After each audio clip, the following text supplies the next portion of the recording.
اے میرے بندو، اے میرے بندو، اے میرے میرے میرے، جیسے ماں کہتی میرا لال، میرا بچہ، میرا بیٹا، میرا چاند، تو اس میں کیا محبت ٹپک رہی ہوتی ہے، کیا شہد کھلا ہوتا ہے، اس کا کون ترجمہ کرے؟ تو میرا اللہ کیا کہہ رہا ہے؟ اے میرے بندو، کون سے بندے؟ لیاری کے متقی تہجد گزار مرد عورت؟ نہیں نہیں نہیں نہیں نہیں، الذین اسرفوا علی انفسہم۔ اللہ یوں کہہ رہا ہے اے میرے نافرمان بندو، اے میرے نافرمان بندو، اے میرے میرے میرے۔ اپنا بیٹا نافرمان ہو تو ماں کہتی تو میرا بیٹا نہیں ہے، دور ہو جا میری نظروں سے۔ باپ کہتا ہے تو میرا نطفہ ہی نہیں ہے، میں تجھے آگ کرتا ہوں جائیداد سے۔ اور اللہ کہتا ہے اے میرے بندے، اے میرے بندے، اے میرے بندے، میرے بندے، تم میرے ہو، تم کیوں ڈر گئے ہو؟ کتنوں کو تمہارے گناہ ہیں؟ زمین بھر دی ہے، زمین بھر دی ہے، آسمان بھر دیا ہے، آسمان تک تیرے گناہ چلے گئے؟ اور نہیں نہیں نہیں، تھوڑے سے تو تیرے گناہ ہیں۔ لا تقنطوا من رحمت اللہ ان اللہ یغفر الذنوب جميعا، میری رحمت سے مایوس نہ ہو، تم توبہ کرو، میں تمہارے سارے گناہ معاف کروں گا۔ تم توبہ کرنے والے بنو، میں تمہارے سارے معاف کروں گا۔ یا عبادی الذین اسرفوا علی انفسہم، اے میرے نافرمان بندو، آ جاؤ مجھے منا لو، مجھے راضی کر لو۔ من تقرب الی تلقیتہ من بعید، تم مجھے راضی کرنے آؤ، میں آگے بڑھ کے تمہارا استقبال کروں گا۔ کوئی ناراض، میں کسی سے ناراض ہو جاؤں، وہ مجھے منانے آئے تو میں اس کا استقبال کروں گا یا منہ موڑ کے بیٹھوں گا اور اسے سلواتیں سناؤں گا، جلی کٹی سناؤں گا؟ میرا رب کہتا ہے لیاری کا جو مجھے راضی کرنے آتا ہے، میں آگے بڑھ کے اس کا استقبال کرتا ہوں۔ میں کہتا ہوں آجا میرا بندہ، میں تو کب سے تیرے انتظار میں تھا کہ کب توبہ کرے گا اور میں معاف کروں گا، کب توبہ کرے گا اور میں معاف کروں گا۔ اللہ کو اپنا بناؤ، اس کے در پر جھکنے کے ساتھ۔ ہمارے گناہوں کی حیثیت ہی کوئی نہیں ہے۔ بنی اسرائیل میں ایک آدمی نے 99 قتل کیے، اس کو خیال آیا میں توبہ کروں، ایک عبادت گزار کے پاس گیا اور اس سے پوچھنے لگا میں نے 99 قتل کیے ہیں، میری توبہ ہو سکتی ہے؟ اس نے کہا ہرگز نہیں، تو بڑا ظالم ہے، تیری کوئی توبہ نہیں۔ اس کو غصہ چڑھا، اس نے اسے بھی قتل کر دیا، 100 کر دیے۔ پھر اس کو خیال آیا میں توبہ کروں، تو وہ ایک عالم کے پاس گیا اور اس سے پوچھنے لگا میں نے 100 قتل کیے ہیں، کیا میری توبہ ہو سکتی ہے؟ کہ بیٹا کیوں نہیں ہو سکتی توبہ؟ ہائے ہائے ہائے ہائے ہائے۔ میرا رب ایک مثال دیتا ہے، کہتا میرا بندہ تو اتنے گناہ کر کہ زمین کو بھر دے، اس خلا کو بھر دے، چاند تاروں ستاروں کو بھر دے، اتنے گناہ کر کہ آسمان کی چھت کو لگا دے، زمین سے اٹھا اور آسمان کی چھت کو لگا دے۔ اتنے گناہ کرنے کے بعد صرف ایک دفعہ کہہ دے یا اللہ معافی دے دے، تو میں سارے ہی معاف کروں گا، سارے معاف کروں گا، ولا ابالی، اور مجھے کوئی پرواہ نہیں ہوگی۔ انہوں نے کہا بیٹا گناہوں کی معافی تو یقیناً ہے، لیکن توبہ کا ہونا ضروری ہے۔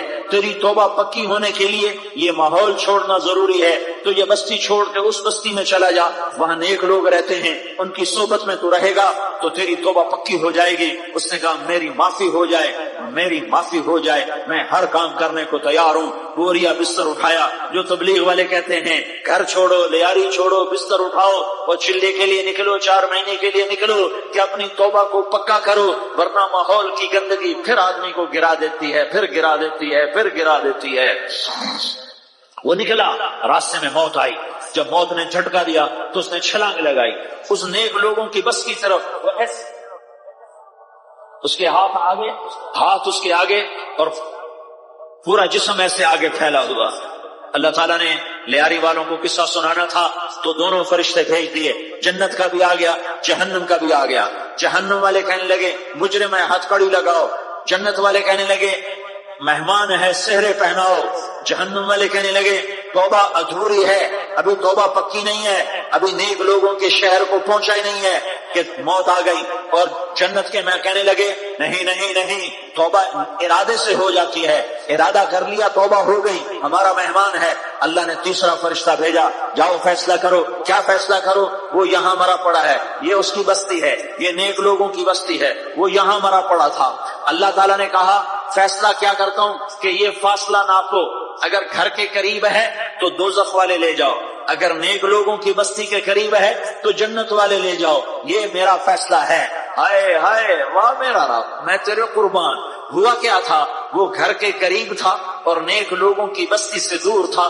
جب ناپنے لگے تو اللہ تعالیٰ نے ادھر والی زمین سے کہا جو نیک لوگوں کی بستی کی طرف سے تھی، اللہ تعالیٰ نے اس زمین سے کہا سکڑ جا، اور جو گھر والی زمین تھی اس کو کہا پھیل جا، ادھر کی زمین کو پھیلا دیا اور ادھر کی زمین کو سکیڑ دیا۔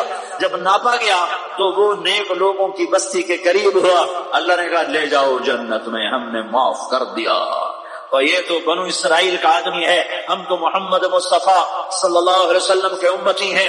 ایک بنو اسرائیل کا آدمی، اس کا نام تھا کفل، اور روزانہ رات کو نئی لڑکی اس کے پہلو میں آتی، شراب کا دور چلتا اور زنا کا کب سے منہ کالا کرتا۔ ایک رات ایک لڑکی کو 60 دینار دے کر لایا۔ 60 دینار کوئی 10 لاکھ روپیہ بنتا ہے۔ کیا مال تھا کہ ایک رات کا 10 لاکھ دے کر آیا۔ جب کمرے میں داخل ہوا تو وہ لڑکی رو رہی تھی، تو کفل نے پوچھا کیوں رو رہی ہو، میں نے زبردستی تو نہیں کیا۔ تو وہ اس نے روتے ہوئے کہا کفل میں پیشہ ور عورت نہیں ہوں، میں عزت دار عورت ہوں، مجھے بھوک نے یہاں تک پہنچایا ہے۔ میں یہ کہا کرتا ہوں جب سردار لوگ، جب مالدار لوگ زکوٰۃ نہیں دیتے تو غریبوں کی بیٹیاں نیلام ہو جاتی ہیں۔ مالداروں سے کہتا ہوں، ان سرداروں سے کہتا ہوں کہ اللہ کے نام پر دیا کرو کہ غریبوں کی بیٹیوں کی عزتیں بحال رہیں۔ تو کفل نے جب دیکھا اور جب سنا، آنسوں کو دیکھا اور اس کی بات کو سنا، تو وہ اس کا وحشی دل، پتھر دل، کیا آنسوں نے کام کیا کہ وہ رونے لگا۔ کفل رونے لگا اور کہنے لگا بہن جس عزت سے آئی تھی اسی عزت سے واپس چلی جا، اور میں بڑا کتا انسان ہوں، میں بہت گندا انسان ہوں، میں تیرے آنسوں کے طفیل توبہ کرتا ہوں، تو میرے لیے دعا کر دے، اللہ میری بخشش کر دے، اور تو چلی جا اپنی عزت کی سلامتی کے ساتھ، اور جو مال میں نے تمہیں دیا تھا تمہیں ہدیہ۔ وہ بچی گھر پہنچی اور کفل کو پتہ نہیں اگلے لمحے کیا ہونے والا ہے۔ تھوڑی دیر کے بعد کفل مر گیا، اچانک جوانی میں موت آ گئی۔ کفل کو نہیں پتا تھا کہ میری زندگی کی چند گھڑیاں باقی ہیں، ساری زندگی زنا شراب میں گزری، آخری چند لمحے میں توبہ کی، اب میرے اللہ نے کیا کیا؟ اللہ کے بن جاؤ، ہاتھ جوڑتا ہوں، اللہ کے بن جاؤ، اللہ کو اپنا بنا لو، اللہ کو اپنا بنا لو، اللہ کو اپنا بنا لو، اللہ سے دوستی لگا لو، اللہ سے یاری لگا لو، اللہ کے آگے سر جھکا دو، ایک دوسرے سے محبت والے بن جاؤ۔ ہاں یہ وہ شخص تھا، کل اس کی میت کو دیکھ کر کوئی اس کو کندھا دینے نہ تھا، اس کے اپنے بھی اس کو غسل نہ دیتے، اس کے اپنے اس کو کفن نہ دیتے، یہ ایسا ظالم بدماش نافرمان تھا۔ ہاں سنو، کفل موسیٰ علیہ السلام کا امتی، طارق جمیل محمد مصطفیٰ کا امتی، سردار عزیر محمد مصطفیٰ کا امتی، ہمارے پیچھے محمد مصطفیٰ کے آنسو ہیں، آہیں ہیں، سسکیاں ہیں، فریادیں ہیں، دعائیں ہیں۔ یہ بنی اسرائیل کے گناہگار کے لیے کیا کر دیا۔ اگر یہ صبح پایا جاتا مردہ تو اس کا کوئی کندھا دینے والا نہ ہوتا، نہلانے والا نہ ہوتا، اسے پتھروں میں دبا دیتے۔ صبح ہوئی تو لوگوں نے دیکھا کفل کے دروازے پر بہت بڑا جیسے بینر لگا دیا جاتا ہے، پورا بینر لگا ہوا تھا، کفل کے دروازے پر لکھا ہوا تھا ان اللہ قد غفر للکفل، لوگوں اللہ نے کفل کو معاف کر دیا۔ کیا مطلب تھا معاف کر دیا؟ کہ جاؤ جنازہ پڑھو، جاؤ دفن کرو، جاؤ غسل دو، جاؤ کفن دو، میں نے کفل کو معاف کر دیا۔ میرے بھائیو اپنے اللہ سے اپنا تعلق بناؤ، اور اللہ سے تعلق بنتا ہے توبہ کے ساتھ، اس کے در پر حاضری دینے کے ساتھ، اور محمد مصطفیٰ صلی اللہ علیہ وسلم کی غلامی کے ساتھ۔ اللہ کو ایک ہی ہستی سے پیار ہوا، وہ محمد الرسول اللہ ہے، ایک ہی سے محبت کی، وہ محمد الرسول اللہ ہے، ایک کو اپنا حبیب بنایا، وہ محمد الرسول اللہ ہے، ایک کو خاتم الانبیاء بنایا، وہ محمد الرسول اللہ ہے، ایک کو حبیب اللہ بنایا، وہ محمد الرسول اللہ ہے، ایک کو سارے عالم کا نبی بنایا، وہ محمد الرسول اللہ ہے، ایک کو رحمت للعالمین بنایا، وہ محمد الرسول اللہ ہے، ایک ایک کو شافع محشر بنایا، وہ محمد الرسول اللہ ہیں، ایک کو ساقی کوثر بنایا، وہ محمد الرسول اللہ ہیں، ایک کے ہاتھ میں چابی پکڑائی وہ جنت کی، وہ محمد الرسول اللہ ہیں، ایک کے لیے جنت کو مزین مسخر فرمایا اور آپ کے بغیر جنت کے دروازہ نہیں کھل سکتا اس کا اعلان فرمایا، وہ محمد الرسول اللہ ہیں۔ اللہ سے جڑنے کا سردار عزیر ہو یا اس کا گن مین ہو، طارق جمیل ہو یا اس کا ملازم ہو، دونوں کے لیے ایک ہی راستہ ہے، ایک ہی راستہ ہے، ایک ہی راستہ ہے۔ یہ میری بہنیں جو جمع ہیں ان کے لیے ایک ہی راستہ ہے کہ حضرت محمد مصطفیٰ صلی اللہ علیہ وسلم کی غلامی میں آ جائیں، ان کے طریقوں پر آ جائیں، ان کے راستوں پر آ جائیں، ان کی زندگی کو اپنی زندگی بنا لیں۔ میرے نبی کی زندگی محفوظ ہے، یہ کائنات کا سب سے افضل، سب سے اعلیٰ، سب سے برتر، سب سے اجمل، سب سے اکمل، سب سے ابہا، سب سے انور، سب سے اتم، سب سے اجل، سب سے انور، سب سے کمال والا، جمال والا، حسن والا محمد بن عبداللہ بن عبد المطلب بن ہاشم بن عبد مناف بن قصی بن کلاب بن مرہ بن کعب بن لوی بن غالب بن فہر بن مالک بن نضر بن کنانہ بن خزیمہ بن مدرکہ بن الیاس بن مدر بن نزار بن معد بن عدنان بن اود بن حمیسہ بن سلامان بن عوس بن بوز بن خموال بن عبید بن عوام بن ناشد بن حزاء بن بلداس بن یدلاف بن طابخ بن جاحم بن ناحش بن ماخی بن عیفی بن عبقر بن عبید بن الدعاء بن حمدان بن سنبر بن یثربی بن یحزن بن یلحن بن ارعوا بن عیغی بن زیشان بن عیسر بن اقناد بن ایہام بن مقصر بن ناحس بن زارع بن سمی بن مزی بن عوض بن عرام بن قیدار بن اسماعیل بن ابراہیم بن آدر بن ناحور بن سروج بن رعود بن فائج بن عابر بن ارفخشاد بن سام بن نوح بن لامک بن متوشالح بن ادریس بن یرد بن ملح الایل بن قینان بن آنوش بن شیس اور بن آدم علیہ السلام۔ یہ میرے نبی کا نسب ہے، یہ میرے نبی کی پیڑھی ہے۔ دنیا میں کسی سردار کا نسب محفوظ نہیں، کسی سردار کی پیڑھی محفوظ نہیں، کسی بادشاہ کا نسب محفوظ نہیں، کسی بادشاہ صدر وزیر کی پیڑھی محفوظ نہیں۔ یہ محمد مصطفیٰ ہے، یہ محمد ہے، یہ احمد ہے، یہ ماہی ہے، یہ حاشر ہے، یہ عاقب ہے، یہ فاتح ہے، یہ خاتم ہے، یہ ابو القاسم ہے، یہ طٰہٰ ہے، یہ یاسین ہے۔ جو امت کے لیے جتنا میرا نبی رویا کوئی نہ رویا، جتنا تڑپا کوئی نہ تڑپا، جو دکھ میرے نبی نے دیکھے اس امت کو بنانے میں، بچپن سے لے کر دنیا سے جانے تک کوئی نبی نہیں دیکھ سکتا۔ کوئی نبی ایسے یتیم پیدا نہیں ہوا، کوئی نبی ایسے یتیم پیدا نہیں ہوا، کوئی نبی ایسے فقر میں پیدا نہیں ہوا کہ کوئی عورت دودھ پلانے کے لیے تیار نہ ہو۔ کسی نبی کی ماں کو اللہ نے ایسے جنگل میں موت نہیں دی جیسے میرے نبی کی ماں کو اللہ نے جنگل میں اٹھایا۔ کسی نبی کی ماں کو اللہ نے اتنے بچپن میں موت نہیں دی جیسے میرے نبی کو، میرے نبی کی ماں کو میرے اللہ نے صرف میرے نبی کی عمر 6 سال، ماں کے پیٹ میں 2 مہینے کے ہیں اور باپ کا انتقال ہو گیا 25 سال کی عمر میں پیدا ہوئے ہیں، پتہ نہیں ہے باپ کا، باپ دیکھا ہی نہیں ہے، 6 سال کے ہو گئے ہیں، سارا کچھ ماں ہے، باپ بھی ماں ہے، ماں بھی ماں ہے، بہن کوئی نہیں تو بہن بھی ماں ہے، بھائی کوئی نہیں تو بھائی بھی ماں ہے، کوئی 6 برس کے بچے کا دوست کیا ہے، دوست بھی ماں ہے، اور سب کچھ ماں ہے، اور گود بھی ماں کی، کھلانے والی بھی اماں، سلانے والی بھی اماں، چلانے والی بھی اماں، بٹھانے والی بھی اماں۔ میرے نبی کو تو ماں کی ضرورت ہے کہ میرا نبی جوان ہوتا، شادی کرتا، اولاد ہوتی، پھر ماں کا سہارا لے لیا جاتا۔ ہائے میں قربان جاؤں، میرے نبی کی عمر 6 سال اور آپ مدینہ گئے ہیں اپنی ماں کے ساتھ، اپنے باپ کی قبر، اپنے خامند کی قبر کی زیارت کے لیے حضرت آمنہ نے سفر کیا، وہاں پہنچی، 1 مہینہ قیام کیا، واپسی شروع ہوئی۔ ابوا کے مقام پر 3 افراد، ام ایمن، میرا نبی، میرے نبی کی ماں، 3 افراد۔ سن 2000 میں ابوا گیا، ابوا کے آگے جنگل میں گیا اور حضرت آمنہ کی قبر کو ڈھونڈا۔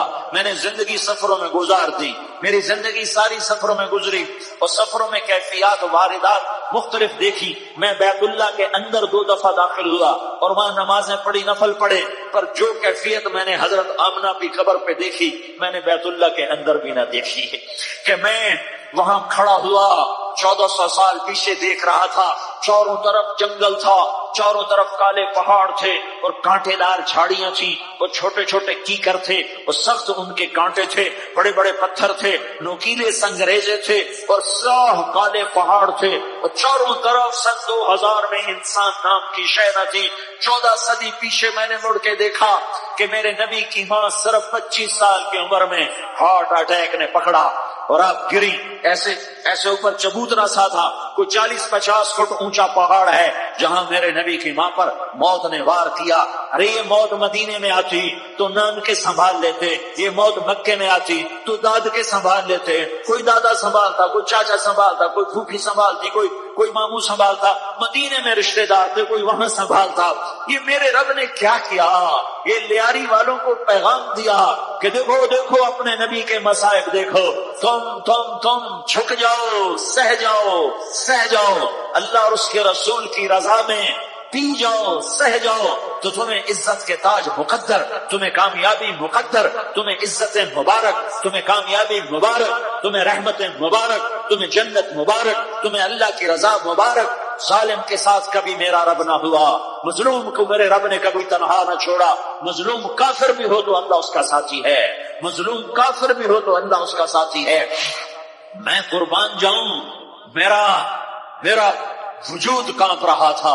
یہاں میری ماں مری، میں 45 سال کا تھا، لیکن میں صدمہ نہیں بھول پایا، اور میرے نبی کی عمر تو صرف 6 سال، اور ماں کو اٹیک ہوا اور ماں گری ہیں اور تڑپی ہیں اور پہلو بدلے اور بولا نہیں جاتا، اور اللہ کے نبی اما اما کہتے ہیں، آگے جواب نہیں آتا ہے، ماتھے پہ پسینہ ہے، اور مجھے ہارٹ اٹیک ہوا۔ اس لیے میں کہتا ہوں کہ ہارٹ اٹیک ہوا ہوگا حضرت آمنہ کو، کسی کتاب میں نہیں پڑھا، جو کیفیت ان پر آئی اس سے میں قیاس کرتا ہوں کہ ہارٹ اٹیک ہوا ہوگا حضرت آمنہ کو۔ پسینہ ہے، بولا نہیں جا رہا، اور ایسے ایسے تڑپ رہی ہیں اور پہلو بدل نہیں ہے، اور اللہ کے نبی سہمے ہوئے ڈرے ہوئے۔ کاش تم وہ جگہ دیکھتے، تم لیاری کے لاکھوں کروڑوں کی آبادی میں کیسے سمجھو کہ میرے نبی پر کیا آفت آئی، کیا امتحان آیا۔ ہٹو بچوں کے شور میں تم کیا سمجھو گے کہ 2 جہان کے سردار پہ کیا قیامت ٹوٹی ہے۔ کیا دکھ نہیں دیکھا، کیا دکھ نہیں دیکھا؟ ارے دکھی بن کے مر جاؤ، تمہیں جنت کی بشارت ہو، تمہیں کامیابیاں مبارک ہو۔ ظالم بن کے نہ مرنا، ظالم بن کے نہ مرنا، ورنہ موت کا ایک درد تمہیں ہر کچھ بھلا دے گا، موت کا ایک جھٹکا سب کچھ بھلا دے گا، قبر کے اندھیر کو اٹھڑی سب کچھ بھلا کے رکھ دے گی۔ پھر میرے نبی کہتے اما اما، جواب نہ آیا۔ پھر ماں نے ہمت کو جمع کیا اور چند بولے، بیٹا کل حی میت وکل جدید بال وانی ولدت طہرا، یہ میرے نبی کی ماں کے الفاظ تھے۔ بیٹا ہر جوانی نے ڈھلنا ہے اور ہر زندہ نے مرنا ہے۔ مجھے لگتا ہے میرا وقت پورا ہو چکا ہے، لیکن میں نے ایک بچے کو جنم دیا ہے جو ساری کائنات کو پاک کر دے گا، روشن کر دے گا۔ اور جان نکل گئی، اور میرا نبی ماں کے سینے پہ سر رکھے رویا ہے، اور کوئی آنسو پوچھنے والا نہیں ہے۔ ایک نوکرانی ام ایمن ہے، وہ کہاں تسلیاں دیتی۔ کچھ لوگوں نے آ کے قبر بنائی، قبر بنا کے جب پہاڑ سے نیچے اترے، کوئی 40-50 فٹ کا پہاڑ ہے، تو ام ایمن نے دیکھا اللہ کے نبی غائب تھے، 6 برس کا بچہ۔ ام ایمن پیچھے ہٹی تو آپ اوپر چڑھ کے دیکھا تو اللہ کے نبی ماں کی قبر کو ایسے ماں کی قبر سے چمٹے، اور جب ام ایمن قریب آئی تو میرا نبی کہہ رہا تھا اما تجھے تو خبر تھی، آئے میرا تیرے سوا کوئی نہ تھا، تو مجھے چھوڑ کے کہاں چلی گئی۔ تم اس کے امتی ہو جس نے ماں کی گود سے دکھ دیکھنے شروع کیے۔ تم اپنی خوشیوں کے لیے اوروں کے چراغ بجھاتے ہو، تم اپنے گھر آباد کرنے کے لیے اوروں کے گھر برباد کرتے ہو۔ کیا موت نہیں آئی؟ کیا اللہ کہیں چلا گیا؟ کیا جہنم بجھ گئی ہے؟ کیا جنت کو آگ لگ گئی ہے؟ ارے تو 2 جہان کا سردار تھا، تجھے تو پھولوں کی سیج ملتی، تاروں بھرے تیرے لیے آسمانے ہوتے، جبریل تیرے لیے خدمت کو اترتا، اور یہاں 6 سال کا بچہ۔ ان ماؤں سے پوچھو 6 سال کے بچے کی کیا جذبات ہوتے۔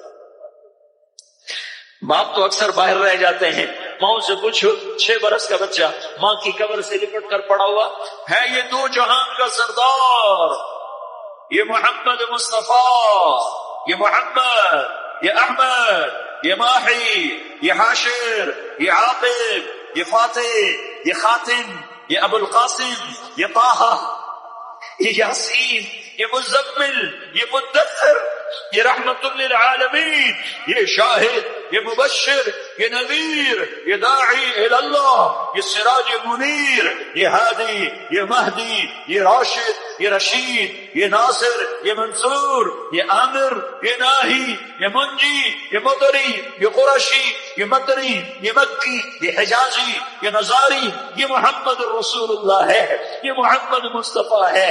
ماں کی قبر سے چمٹا ہوا، اماں تجھے تو خبر تھی میرا تیرے سوا کوئی نہ تھا، تو مجھے چھوڑ کے کہاں چلی گئی، میں تیرے بغیر کدھر جاؤں گا؟ ام ایمن نے پکڑا، اٹھو بیٹا محمد، کہا اماں مجھے، یہ بھی ماں ہے، انہوں نے بھی دودھ پلایا ہوا ہے، اماں مجھے چھوڑ دو، میں اپنی ماں کے بغیر کہیں نہیں جا سکتا۔ ام ایمن نے کھینچا، اونٹنی پر بٹھایا، مکے تک میرے نبی نے کیا کیا آہیں نہ بھری اور کیا کیا آنسو نہ بہائے اور کیا کیا رو رو کے نہ دکھایا کہ پہاڑ بھی روئے، ابوا کے پہاڑ روئے، ابوا کی مٹی تر ہو گئی اور ابوا کے پہاڑ پگھل گئے، اور یہ پیغام دیا ہے کہ محمد مصطفیٰ صلی اللہ تعالی علیہ وسلم جیسی ہستی پہ اگر دکھ آ سکتے ہیں تو امت پر بھی آئیں، تو نافرمانی کا راستہ اختیار نہ کرو، فرما برداری کا راستہ اختیار کرو۔ یہ صدمہ اتنا گہرا تھا کہ آپ آخری حج پر تشریف لے گئے، آپ کی عمر 63 سال ہو چکی ہے، 57 سال گزر چکے ہیں ماں کو فوت ہوئے۔ آپ نے جب ابوا کے قریب پہنچے تو آپ نے اونٹنی کی لگام کو ماں کی قبر کی طرف پھیر دیا۔ 70,000 کا قافلہ ساتھ ہے، ابوا کی وادی میں انتظام ہو چکا ہے قافلے کے ٹھہرنے کا۔ ماں کی قبر پر پہنچے، اونٹنی سے اتر گئے اور ماں کی قبر پر ایسے بیٹھے، دیکھو جیسے میں بیٹھا ہوں، اپنے گھٹنے اٹھا لیے اور سرانے بیٹھ کر گھٹنوں پہ ایسے ہاتھ رکھے دونوں اور سر گھٹنوں میں دیا، جیسے چھوٹے بچے ایسے کر کے روتے ہیں، گھٹنوں میں سر دے کر اپریل کی سخت دھوپ میں کئی گھنٹے ماں کی قبر پر بیٹھ کر آنسو بہاتے رہے اور روتے رہے اور اس تمنا کا اظہار کیا، کاش میری ماں زندہ ہوتی۔ اکثر نوجوان بیٹھے ہو، سنو، ماں کی قدر جانو، ماں کا مقام پہچانو، ماں کا مقام پہچانو۔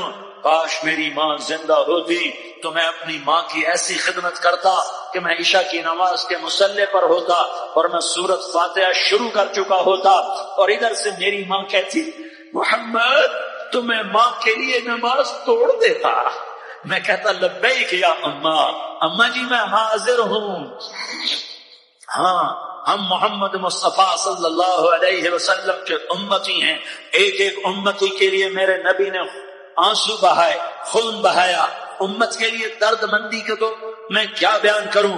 احد کی جنگ میں عتبہ بن ابی وقاص نے پتھر مارا، وہ پتھر آ کر آپ کے منہ پہ لگا، آپ سیدھا ایسے گرے، پیچھے کھڈا تھا، اس کا کنارہ گردن میں لگا، آپ بے ہوش ہو گئے، دانت ٹوٹ گئے، چہرہ زخمی ہو گیا، آپ بے ہوش ہوئے، صحابہ سمجھے آپ کا انتقال ہو گیا۔ ابو بکر، عمر، علی، طلحہ، زبیر، سعد بن ابی وقاص، سہل بن حنیف، ابو دجانہ، عباد بن بشر اور ابو قتادہ، یہ 10 آدمیوں نے آپ کو گھیرے میں لیا ہوا تھا، 10 آدمیوں نے آپ کو گھیرے میں لیا ہوا تھا، 10 کے 10 کی چیخیں نکل گئیں کہ اللہ کے نبی شہید ہو گئے۔ تھوڑی دیر کے بعد آپ کو ہوش آیا، آپ نے آنکھ کھولی تو انہوں نے موقع کو غنیمت جانا کہ یا رسول اللہ ان کے لیے بد دعا فرمائیں، تم بدلہ لینا اپنی بہادری سمجھتے ہو، میں تمہیں معاف کرنا کہتا ہوں اپنی بہادری بناؤ، معاف کرنا بہادری بناؤ، جھک جانا بہادری بناؤ، بیٹھ جانا بہادری بناؤ، جھک جانا دلیری بناؤ۔ دونوں یا رسول اللہ، سب بولے یا رسول اللہ ان کے لیے بد دعا فرمائیں جنہوں نے آپ کا یہ حال کر دیا۔ میرا نبی ہاتھ اٹھا رہا ہے اور صحابہ سمجھ رہے ہیں کہ اب قریش بندر بنے، اب قریش خنزیر بنے، اب ان پر آگ کی بارش ہوگی، اب ان پر پتھروں کی بارش ہوگی، اب ان کو زمین نگل جائے گی، اب ان کو اللہ کے فرشتے اڑا دیں گے۔ ہاں ہاں ہاں ہاں، تم اس کے امتی ہو۔ تم کس کے امتی ہو؟ تم اس کے امتی ہو جس نے دانت توڑوا کے، چہرہ زخم کروا کے، بے ہوش ہونے کے بعد اپنے جانی دشمنوں کے لیے دعا کی، اپنے جانی دشمنوں کے لیے کیا کہا؟ اللہم اغفر لقومی فإنہم لا یعلمون، یا اللہ میری قوم کو معاف کر دے، انہیں میری خبر نہیں ہے۔ ہم امت ہیں، امت، ہمیں امت بنایا، ایک دوسرے کی قدر جانو، ایک دوسرے کی قدر پہچانو، مظلوم بن جاؤ، مظلوم بن جاؤ۔ اللہ کی قسم، سہرے لے کر تمہارا نبی کھڑا ہوگا، ہار لے کر فرشتے آئیں گے، پھولوں کے ہار موت کے وقت دیکھو گے، دیکھو گے، پھولوں کے ہار موت کے وقت دیکھو گے، اور محمد مصطفیٰ کو اوپر عرشوں پہ ملاقات کا منتظر دیکھو گے، اور اللہ کے عرش کے دروازوں کو اپنے لیے کھلا ہوا پاؤ گے، اور اللہ تم سے کہے گا میرا بندہ میں تجھ سے راضی ہو گیا، جا میری جنت تیرے لیے ہے، جدھر جانا جاتا ہے چلا جا۔ ہم امت ہیں، امت جنہیں میرا نبی نہ راتوں کو بھولا، نہ دن میں بھولا، نہ صبح میں بھولا، نہ دکھ جھیل کے بھولا۔ دنیا سے جانے کا وقت آیا، جبریل نے آ کر پیغام سنایا کہ موت کا فرشتہ دروازے پر ہے، آپ نے اندر آنے کی اجازت دی۔ موت کے فرشتے نے عرض کی یا رسول اللہ، جب سے موت کا کام میرے ذمہ لگا ہے پہلا موقع ہے، اللہ نے فرمایا پوچھ کے جانا، بن پوچھے نہ جانا۔ پہلا موقع ہے، اللہ نے فرمایا آنا چاہیں تو لے آنا، رہنا چاہیں تو چھوڑ کے آ جانا۔ یا رسول اللہ جو آپ حکم دیں گے میں تعمیل کروں گا۔ آپ نے فرمایا اگر میں اجازت دے دوں تو میری روح بھی نکالو گے؟ کہا یا رسول اللہ آپ کی روح بھی نکالوں گا۔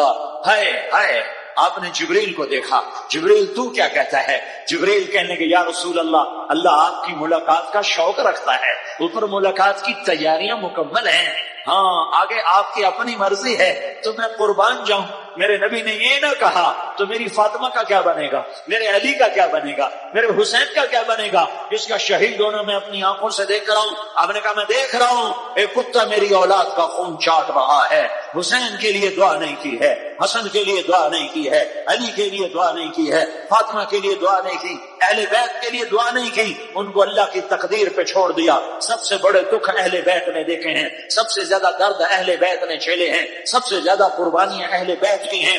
میرے نبی نے کہا اللہم اجعل رزق آل محمد قوتا، میں تو جھولی پھیلا کے دعا مانگتا ہوں یا اللہ میری اور میری اولاد کی روزی کشادہ فرما، میری اور میری اولاد کو سکھ دے، دکھ سے بچا۔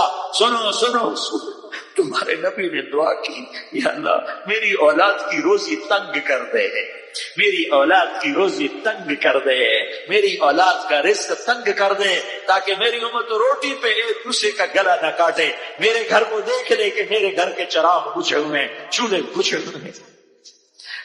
حسن حسین رو رہے تھے، میرے نبی دوڑ کے آئے، آپ نے کہا میرے بچے کیوں رو رہے، کیوں رو رہے؟ کہ یا رسول اللہ بھوک کی وجہ سے رو رہے، کھانے کو کچھ کہ مجھے حسن پکڑا۔ کیا طارق جمیل کی اولاد حسن حسین سے زیادہ قیمتی؟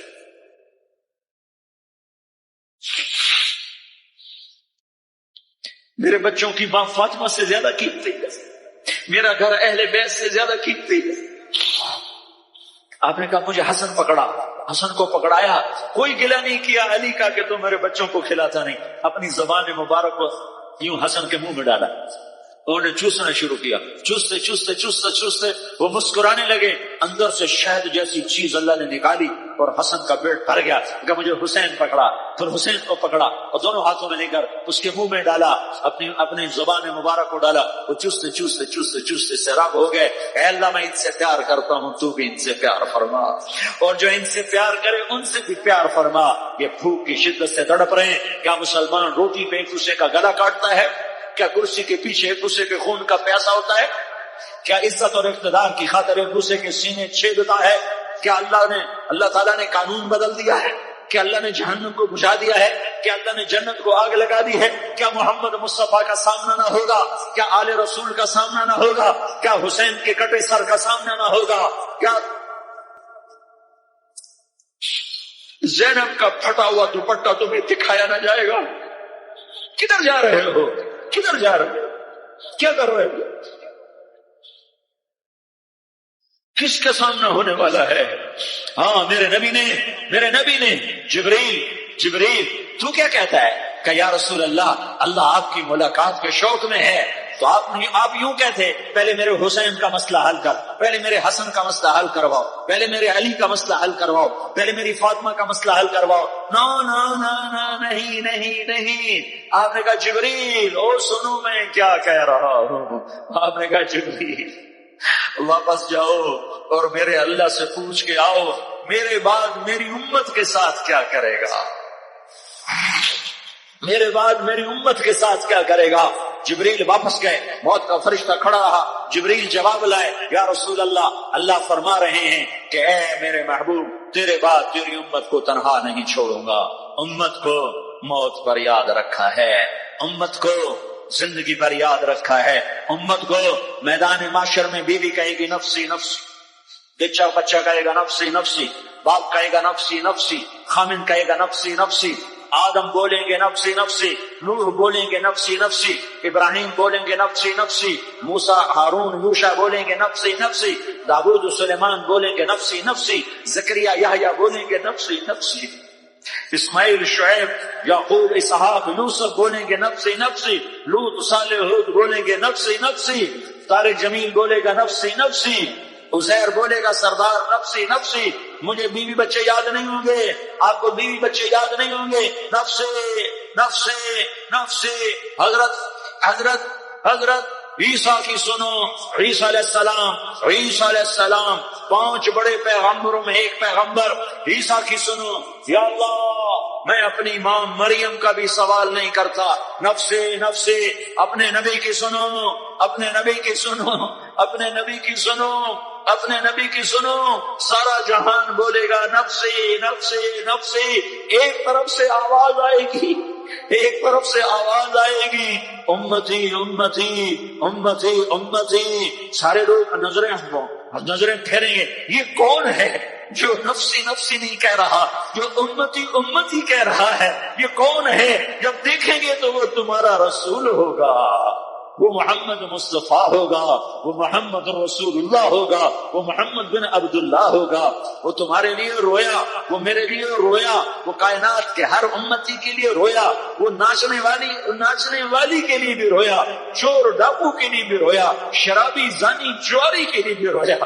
ارے میرے بھائیو، ماں باپ اولاد کو دھکا دے دیتے ہیں، آف کر دیتے ہیں، پر میرے نبی نے ساری امت کو گلے سے لگایا، ساری امت کو سینے سے لگایا۔ امت بن کے رہو، امت بن کے رہو، امت بن کے رہو، ایک دوسرے کے جان کے پیاسے نہ بنو، ایک دوسرے کے مال پہ ہاتھ نہ ڈالو۔ مسلمان کا مال مسلمان پر حرام ہے۔ اب میرے نبی نے بیت اللہ پر نظر دوڑائی، مجمع بھرا ہوا اور بیت اللہ بھرا ہوا، آپ نے بیت اللہ کی طرف انگلی اٹھائی، اے بیت اللہ تو بہت عظیم ہے، ایک مسلمان تجھ سے بھی زیادہ عظیم ہے، اے بیت اللہ تو بڑا قابل احترام ہے، پر ایک مسلمان تجھ سے بھی زیادہ قابل احترام ہے، اے بیت اللہ تیری حرمت سے زیادہ مسلمان کی حرمت ہے۔ اور اللہ تعالیٰ نے حکم دے دیا کہ مسلمان کی عزت اور جان اور مال ایک دوسرے کے لیے قابل احترام ہے۔ آخری خطبہ، آخری تقریر، حجۃ الوداع کی آخری تقریر، لا ترجعوا بعضی کفارا یضرب بعضکم رقاب بعض لا تصفدوا وجہی یوم القیامہ۔ او میری امت، او میری امت، ایک دوسرے کو قتل کر کے مجھے قیامت کے دن رسوا نہ کرنا، مجھے میرے اللہ کے دربار میں رسوا نہ کرنا، مجھے شرمندہ ہونے سے بچانا، مجھے شرمندہ ہونے سے بچانا۔ میرے بھائیو، بہت بڑا مجمع آیا ہے، اور سردار بھی ہیں اور رعایا بھی ہیں اور چھوٹے بھی ہیں اور بڑے بھی ہیں اور مستورات بھی ہیں اور اہل خیر بھی ہیں اور گنہگار بھی ہیں، بھولے پھٹکے بھی ہیں، بینا اہل فراست بھی ہیں، بہت بڑا مجمع ہے۔ آؤ ہم سارے مل کر آج اللہ کے دربار میں توبہ کریں اور اپنے دیش کو امن کا گہوارہ بنائیں اور اپنے لیے جنت کا راستہ تلاش کریں اور اللہ کی رضا کو تلاش کریں کہ جب موت کا پیغام آئے تو اللہ کے دربار میں میری آپ کی روح کی حاضری ہو تو میرا اللہ کہہ دے کہ ہاں میرا بندہ، میں تجھ سے راضی ہو گیا، میں تجھ سے راضی ہو گیا۔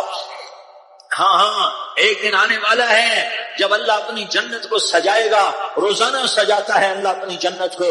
جنت کو اللہ نے سونے سے بنایا، چاندی سے بنایا، زمرد سے بنایا، یاقوت سے بنایا، مشک کا گارا، زعفران کی گھاس اور اپنے عرش کو چھت بنایا۔ پھر اللہ تعالیٰ جنت والے مرد عورتوں کو جنت میں پہنچائے گا، پھر خدام سے کہے گا جاؤ انہیں سلام کرو۔ آئیں گے خدام، سلامن سلامن سلاما سلامن سلاما سلامن سلاما۔ جناب ہم آپ کو سلام پیش کرتے ہیں، جناب ہم آپ کو سلام پیش کرتے ہیں. وہاں ہر آدمی سردار ہوگا. یہاں تو صرف عزیر سردار ہے, وہاں ہر آدمی سردار ہوگا. اور خدام کہیں گے سلامن سلاما, تو ان کے سلام کا ایک نشہ, ایک خوشی ہوگی. تو اللہ اگلا قدم اٹھوائے گا, اے فرشتوں جاؤ میرے بندوں کو سلام کرو. والملائکۃ یدخلون علیہم من کل باب, چاروں طرف سے دروازے کھلیں گے اور فرشتے آئیں گے اور کہیں گے سلام علیکم سلام علیکم سلام علیکم. ہم آپ کو سلام پیش کرتے ہیں, ہم آپ کو سلام پیش کرتے ہیں. وہ کہیں گے کس بات کا سلام؟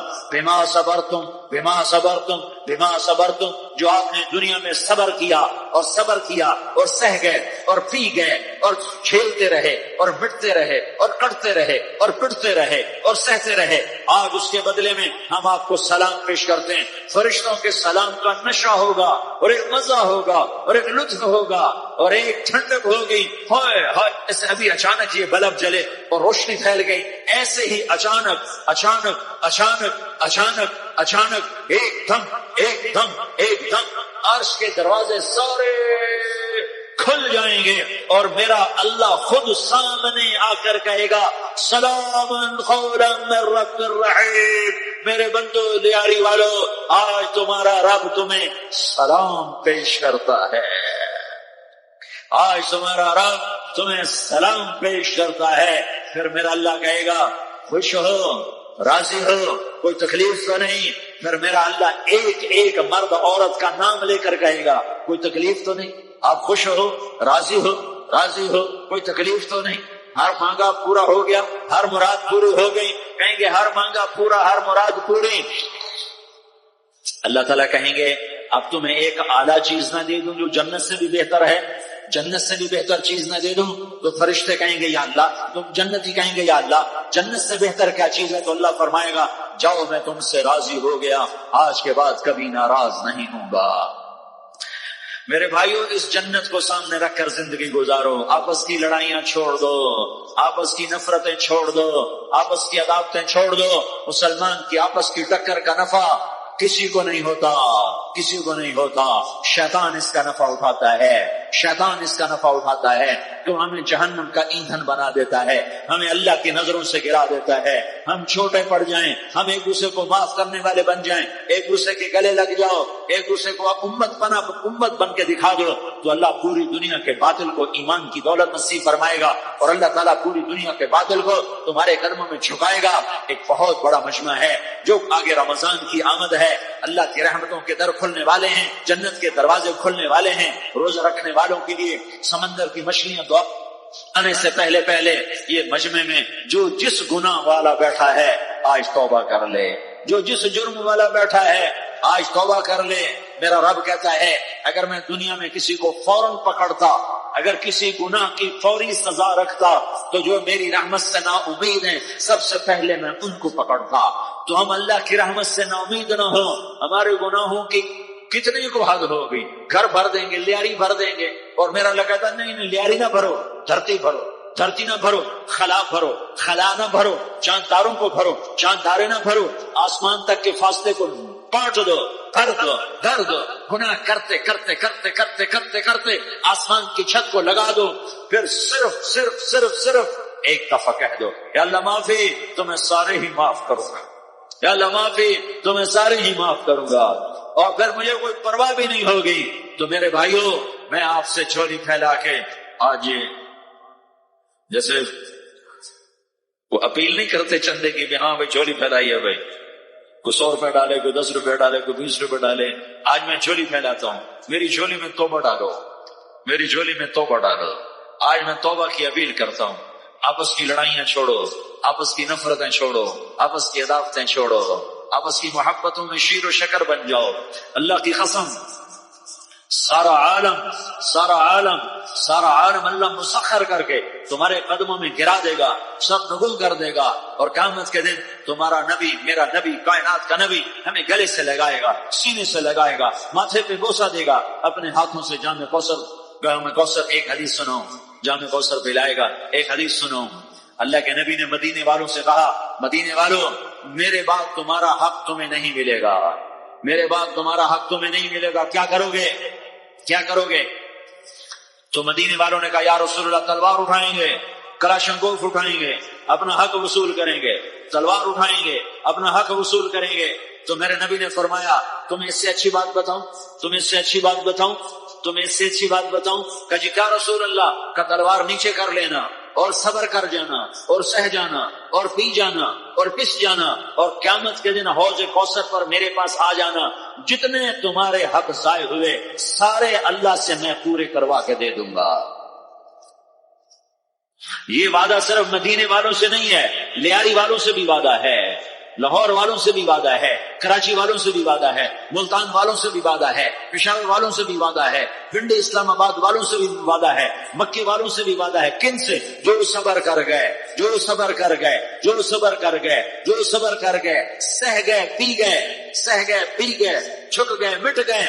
ہائے ہائے حوض کوثر میں بلایا جائے گا، آ جاؤ جن کے حقوق پامال ہوئے، آ جاؤ جنہوں نے صبر کیا، آ جاؤ جنہوں نے اپنے سر جھکا لیے، آ جاؤ جن کے حق لوگوں نے چھین لیے اور وہ صبر کر گئے. آ جاؤ آ جاؤ. صرف اس ندا پر صدا پر تمہارا سینہ ایسا اللہ ٹھنڈا کرے گا کہ تمہیں سارے دکھ درد بھولیں گے. پھر تمہارا نبی تمہیں سینے سے لگائے گا، تمہیں اپنے گلے سے لگائے گا، تمہارے سینے کو ٹھنڈک سے بھر دے گا، پھر اپنے ہاتھوں سے بھر کے تمہیں جام کوثر پلائے گا. بتاؤ اس کے بعد کیا حق رہ گیا؟ اس پھر اللہ سے درخواست کرے گا، یا اللہ یہ میری وہ امتی ہے، یہ میرا وہ امتی ہے، یہ وہ خاتون ہے جو صبر کر گئی، یہ وہ مرد ہے جو صبر کر گیا. یا اللہ تو اپنے شایان شان انہیں عطا فرما. پھر تمہیں اللہ دے گا، اللہ دے گا، اللہ دے گا. تو اللہ کا دینا پسند کرتے ہو؟ اللہ کا دینا پسند کرتے ہو؟ اللہ کا دینا پسند کرتے ہو؟ تو آج بھائی ہم توبہ کر لیں، اپنے رب کو منا لیں. تو کیا خیال ہے اگر توبہ کر لیں تو ہمارا مسئلہ آسان ہو جائے گا. اور مجمع بھی بہت بڑا ہے اور رمضان کی بھی آمد ہے. ادھر ہم توبہ کریں گے، ادھر اللہ ہمارے سارے گناہ معاف کر دے گا. تو توبہ کی نیت کرتے ہو؟ ایک دفعہ جتنے بھی گناہ کیے ہیں، جتنے بھی صرف ایک بول میں کہلوانے والا ہوں، یہ دل سے کہہ دو. میں ہاتھ جوڑتا ہوں، دل سے کہہ دو، یہ دل سے. تو تمہارے پچھلے سارے گناہ معاف، چاہے سمندر کی جھاگ کے برابر ہوں، چاہے بارش کے قطروں کے برابر ہوں، چاہے زمین میں ریت کے ذروں کے برابر ہوں، چاہے پانی کے بلبلوں کے برابر ہوں. اگر تم یہ کہہ دو دل سے، عورتیں بھی کہیں، تم بھی کہو، سارے کہو یا اللہ میری توبہ. زور سے ایک دفعہ اور کہہ دو، ایک دفعہ اور زور سے کہہ دو. میرے نبی نے کہا جب تم پہ صدمے آئیں تو میرے صدمے یاد کرنا، تمہارے اپنے غم بڑے ہلکے ہو جائیں. تو آپ پھر بھاگ کے اوپر چڑھے. آپ بچے کا تصور کرو جس نے باپ دیکھا نہیں اور ماں ایک جنگل میں مری ہو، کوئی آسرا سہارا نہیں. جب ایمن اوپر پہنچی ہیں تو ایک دردناک منظر تھا. اللہ کے نبی ماں کی قبر کو چمٹ کر یوں اوپر لیٹ، قبر کو پتھروں کو ایسے ہی چمٹے ہوئے تھے. ایمن قریب آئی تو آپ سنا، آپ کہہ رہے تھے ماں جی آپ کو تو خبر تھی آپ کے سوا میرا کوئی نہ تھا، آپ مجھے چھوڑ کے کہاں چلے گے. ایمن نے اٹھانا چاہا، انکار کر دیا، کھینچ کے نیچے لائیں، کھینچ کے. اور مکے تک کا راستہ یہ معصوم روتے روتے گزرا، روتے روتے. تو وہ 57 سال پرانا درد ابھی زخم بھرا نہیں. آپ اس پوزیشن میں بیٹھے اور اتنا روئے کہ سارا رواں آپ کا آنکھ بن کے رو رہا تھا اور ساری داڑھی آپ کی آنسوں سے تر ہو گئی. اور اپنے آگے جانے سے انکار کر دیا کہ میں آج رات اپنی ماں کے پاس ٹھہرا. آگے نہیں گئے، وہیں رات گزاری. حالانکہ وہاں تو میں دیکھ کر آیا، وہاں تو 10 آدمیوں کی جگہ نہیں، وہاں 60-70 ہزار آدمی ساتھ. سونے کی تو جگہ ہی کوئی، لیٹنے کی جگہ ہی کوئی نہیں. اپنے رات میں ہی گزاری. ایک دفعہ اس تمنا کا آپ نے یہاں نہیں، ایک اور کہ اگر میری ماں زندہ ہوتی تو تم لوگ دیکھتے میں اس کی کیسی خدمت کرتا، میں عشاء کی نماز کے مصلی پر ہوتا اور میں سورۃ فاتحہ شروع کر چکا، فرض نماز اور مسجد میں باجماعت نماز، اور میں سورۃ فاتحہ پڑھ رہا ہوتا اور ادھر سے آواز آتی بیٹا محمد، تو میں نماز توڑ کے کہتا لبیک ماں جی، میں حاضر ہوں ماں جی۔ وہ رات آپ نے وہاں گزاری، کیا رات تھی!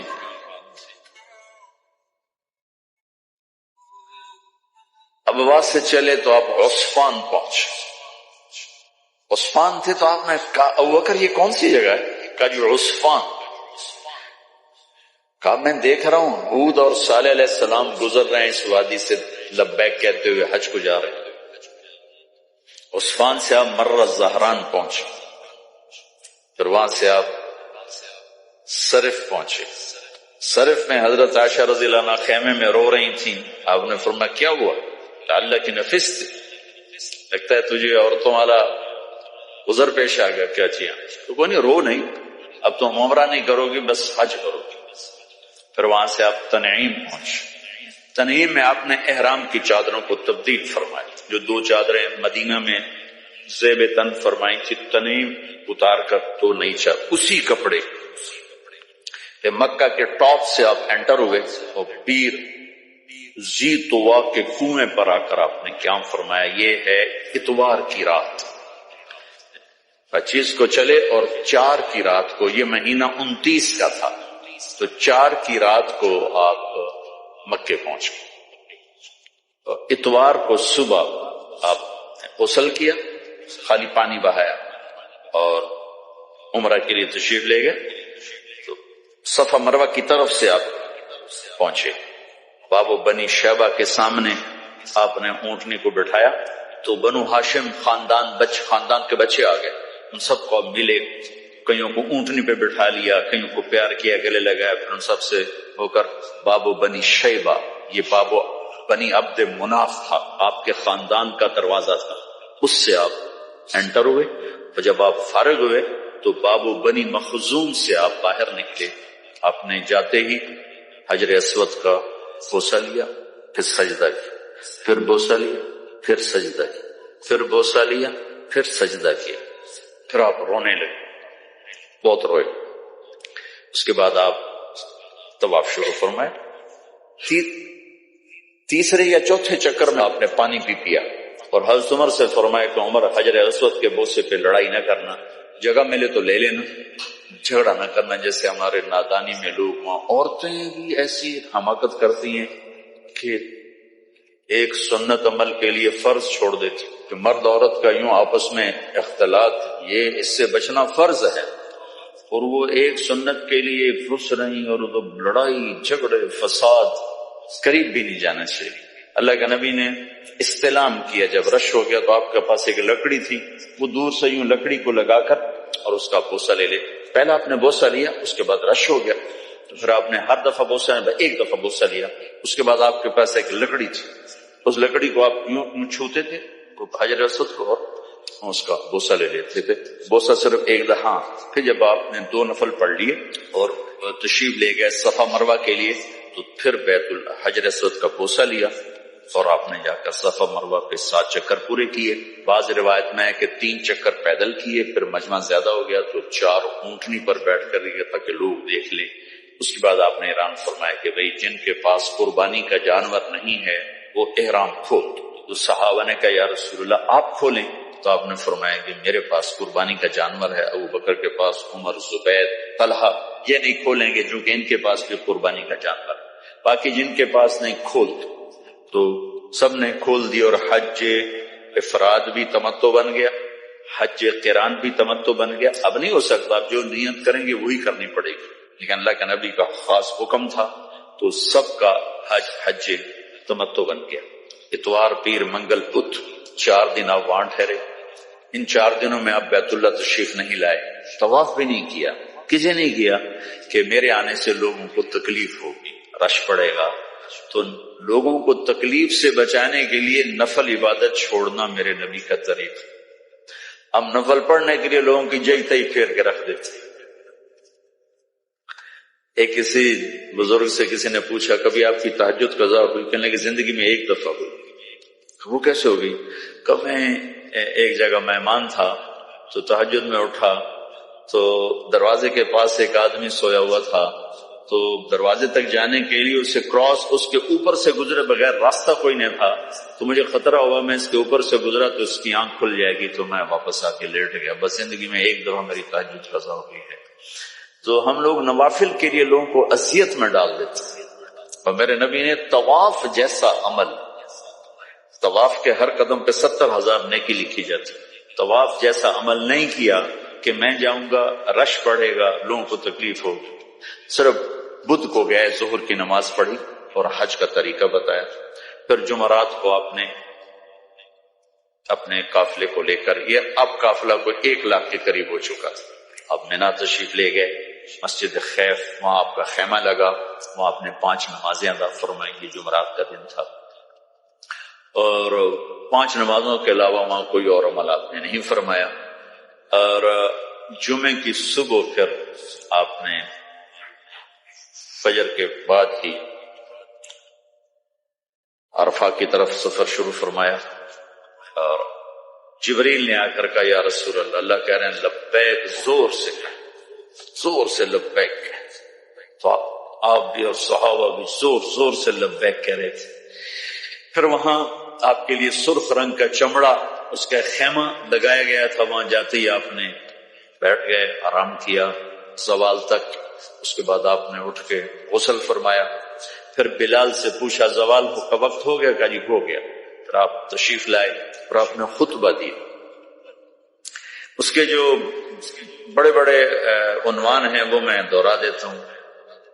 10 تاریخ کو خطبہ دیا، 11 کو دیا، 9 کو دیا. 9، 10، 11 3 دن آپ نے تقریر فرمائی. ایک ہی تقریر ہے، تینوں دن ایک ہی تقریر ہے، تھوڑی کمی بیشی کے ساتھ. اور ہر تقریر کو آپ نے یہاں سے شروع کیا کہ لوگوں، جیسے یہ بیت اللہ قابل احترام ہے، یہ دن قابل احترام ہے، یہ مہینہ قابل احترام ہے، تمہارے جان، تمہارے مال، تمہاری عزت ایک دوسرے کے لیے قابل احترام ہے. کسی کی جان کے دشمن نہ بننا، کسی کے مال کے دشمن نہ بننا، کسی کی عزت اور آبرو کے دشمن نہ بننا. حقوق العباد پر ہی یہ سارا خطبہ مشتمل ہے، عبادات کا اس میں کوئی ذکر نہیں آیا. دوسرا ارشاد فرمایا کہ آپس کی لڑائیاں میں نے بند کر دی ہیں، اور سب سے پہلے میں اپنے خاندان کی لڑائی ختم کرتا ہوں. آپ کے تایا کے پوتے ربیہ بن ایاس بن حارث بن عبد المطلب کو حذیل نے قتل کیا تھا، فرمایا میں یہ خون معاف کرتا ہوں، آج کے بعد تمہاری جاہلیت کی لڑائیاں میرے پیروں تلے دفن ہوگی. پھر فرمایا آج کے بعد میں سود کو ختم کرتا ہوں، یہ میرے پیروں تلے دفن ہو گیا. کسی نے نہیں دینا، کسی نے نہیں لینا، تمہارے لیے تمہارا اصل مال ہے، سود میں نے حرام کر دیا ہے. اور سب سے پہلے میں اپنے چچا عباس کا سود ختم کرتا ہوں. عباس رضی اللہ عنہ پورا بینک تھے، پورا بینک، ان کا سود اتنا تھا جیسے آج کل کے بینکوں کا سود ہے، اتنا بڑا سود کا نظام تھا. یہ میں نے ایک عرب سے سنا ہے، پڑھا نہیں، سنا ہے کہ حضرت عباس نے فرمایا کہ میرے بھتیجے نے میرا سود ختم کیا ہے، میں اصل بھی ختم کرتا ہوں. اس پر اللہ نے ان کے خاندان کو 524 سال حکومت عطا فرمائی. 132 ہجری سے لے کر 656 ہجری تک حضرت عباس کی اولاد نے حکومت کی. یہ اس قربانی کا صلہ تھا جو انہیں سود کے ساتھ اصل کو بھی معاف کر دی. کہ میں سود ختم کرتا ہوں. اس کے بعد آپ نے ارشاد فرمایا کہ میں عورتوں کے بارے میں تمہیں خاص طور پہ نصیحت کرتا ہوں، وصیت کرتا ہوں کہ اللہ نے ان کو کمزور بنایا ہے، ان پر زیادتی نہ کرنا، ان پر ظلم نہ کرنا، انہیں ذلیل و خوار نہ کرنا. ایک بول پر اپنی عزت تمہارے حوالے کر دیتی ہیں، ساری زندگی تمہارے در پہ گزار دیتی ہیں، تو ان کے ساتھ برا سلوک نہ کرنا، ان کے ساتھ بدتمیزی نہ کرنا. اس کو خاص طور پہ اپنے ارشاد فرمایا. پھر ارشاد فرمایا کہ امانت میں کبھی خیانت نہ کر، امانت میں کبھی خیانت نہ کر۔ پھر ارشاد فرمایا جو کسی کی ضمانت اٹھائے گا پھر اسے وہ ادا کرنی پڑے گی۔ سکھیرا صاحب نے میری ضمانت اٹھائی، میں وہ کام نہیں کر سکا تو اب سکھیرا صاحب کے ذمے ہو گیا، ان کو کرنا پڑے گا۔ والزعیم غارم، اور کسی سے کوئی چیز مانگ کے لو تو اسے واپس کرنا ضروری ہے، اسے واپس کرنا ضروری ہے، امانت میں خیانت نہ کرنا۔ اور اگر دنیا کو سامنے رکھ کر چلو گے تو ہمیشہ تم منتشر رہو گے، آخرت کو سامنے رکھ کر چلو گے تو ہمیشہ خوشباش رہو گے، تمہاری زندگی مطمئن رہے گی، پرسکون رہے گی۔ اپنے نوکروں پر رحم کرنا، زیادتی نہ کرنا، ظلم نہ کرنا، انہیں وہ کھلانا جو کھاتے ہو، انہیں وہ پہنانا جو پہنتے ہو۔ اپنے نوکروں کو، اس وقت تو غلام تھے، آج میں نوکر کا لفظ آج استعمال کر رہا ہوں، ان کی مار پیٹ نہ کرنا۔ اگر تمہارا کام صحیح نہیں کرتے تو ان کو بیچ دیں۔ بیچنے کی جگہ میں یوں کہہ دیتا ہوں کہ اگر تمہارا کام صحیح نہیں کرتے تو فارغ کر دو، لیکن گالی دینا، مارنا پیٹنا، شہروں کا تو پتہ نہیں کہ دیہاتوں میں تو ہمارے ذمہ دار ماحول میں کھال اتار دیتے ہیں، ذمہ دار جانوروں کا سلوک کرتے ہیں نوکروں کے ساتھ، ماں بہن کی گالیاں، اس قدر گالیوں کے طوفان۔ تو میرے نبی نے کہا یہ ظلم نہ کرنا، ایک مزدوری پوری نہیں دیتے، ایک اوپر سے گالیاں دیتے۔ میں ایک دفعہ بیٹھتا ڈیرے میں تو ایک آ گیا، میں لوہار تھا، رونے لگا۔ میں کہا کی ہو جائی کہ باجی میاں صاحب غریباں دی نہ ماں ہوندی ہے، نہ بہن ہوندی، نہ دھی ہوندی ہے، صرف ذمہ داراں دی ہوندی ہے، ساڈی تے نہ ماں ہے، نہ بہن ہے، نہ دھی ہے، جڑی گل تے مرضی سانو بے عزت کر چھڈن، دیاں بہناں تو ذمہ داراں دی ہوندی۔ اتنا اس نے درد سے کہا کہ میں اب بھی رو پڑا، اتنے درد سے اس نے کہا۔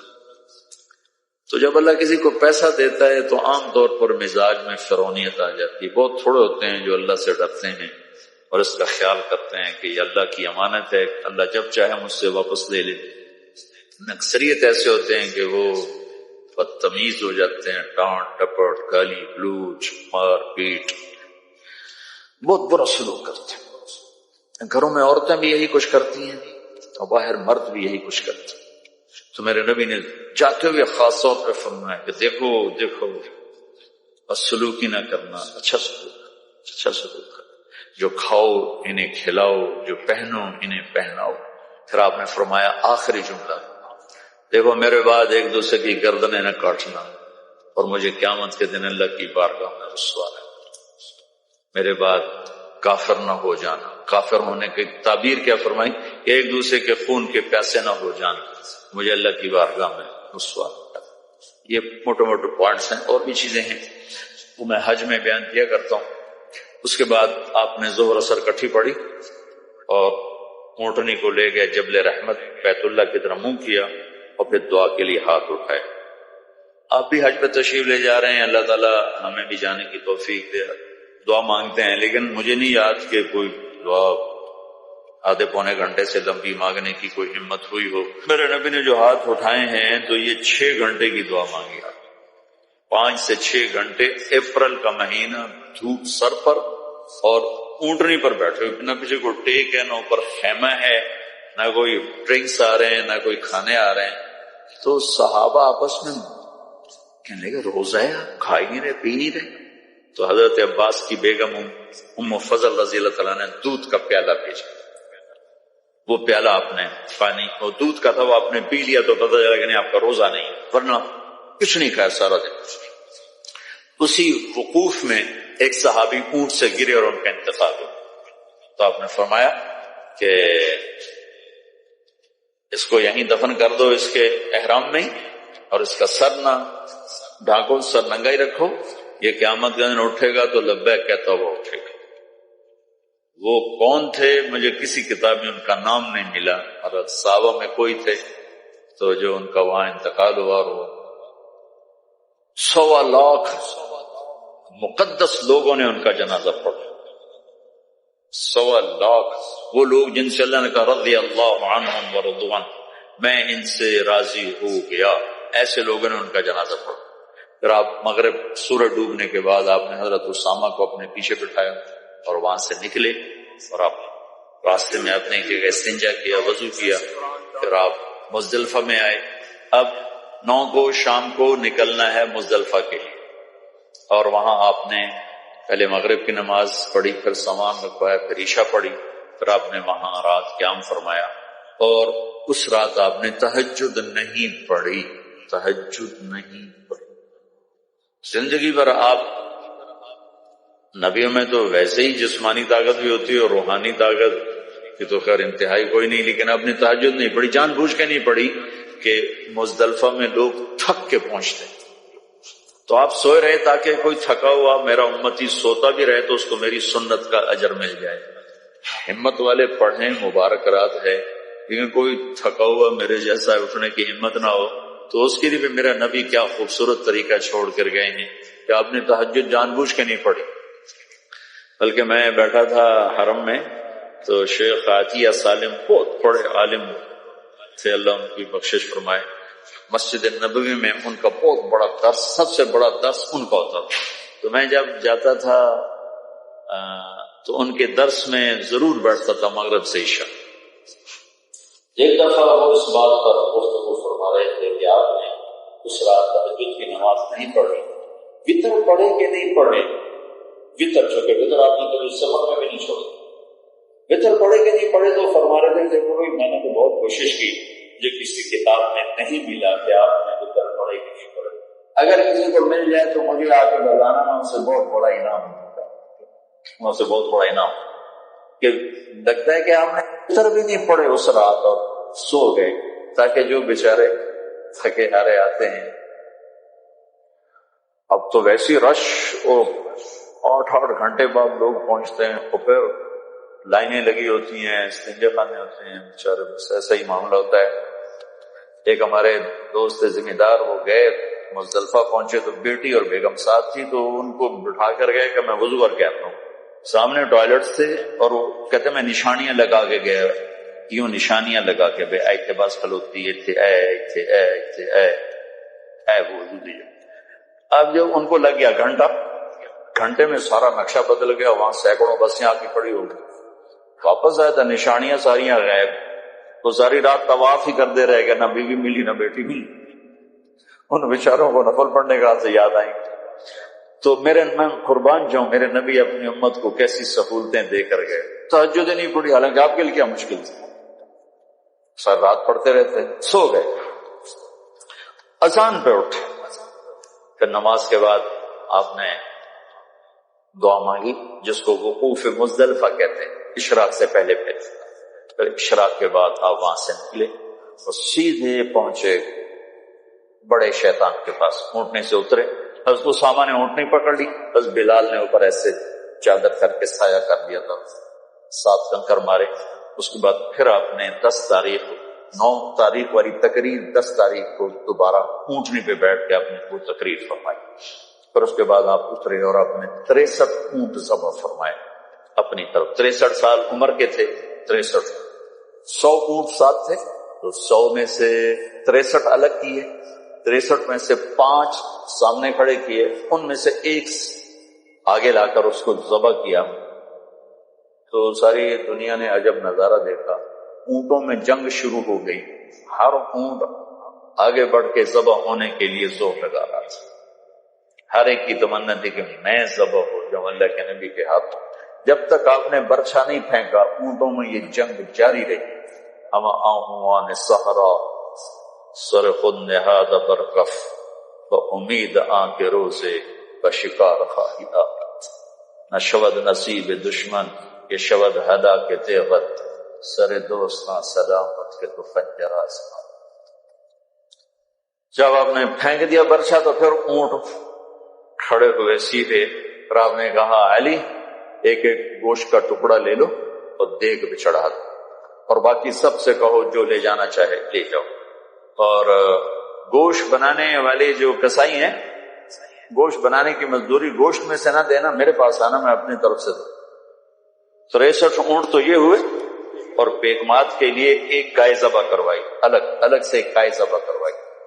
اس کے بعد پھر آپ نے معمر بن عبداللہ رضی اللہ عنہ کو بلایا، یہ مکہ کے تھے، ان کے سامنے بیٹھے، سر کے بال منڈائے، آدھے سر کے بال منڈا کر آپ نے ساوا میں تقسیم کر دی اور آدھے لیفٹ سائڈ کے منڈا کر آپ نے ابو طلحہ کو انصاری کو دے دی۔ ابو طلحہ کے پاس وہ بال رہے، ان میں سے چند بال حضرت خالد بن ولید نے ان کی محنت کر کے لے لیے، ان کو اپنی ٹوپی میں سی لیا تھا۔ جب کہیں میدان جنگ میں اترتے تو پہلے وہ ٹوپی سر پہ رکھتے، اوپر وہ لوہے کا خود ہوتا اور پھر لڑائی کے لیے نکلتے تھے۔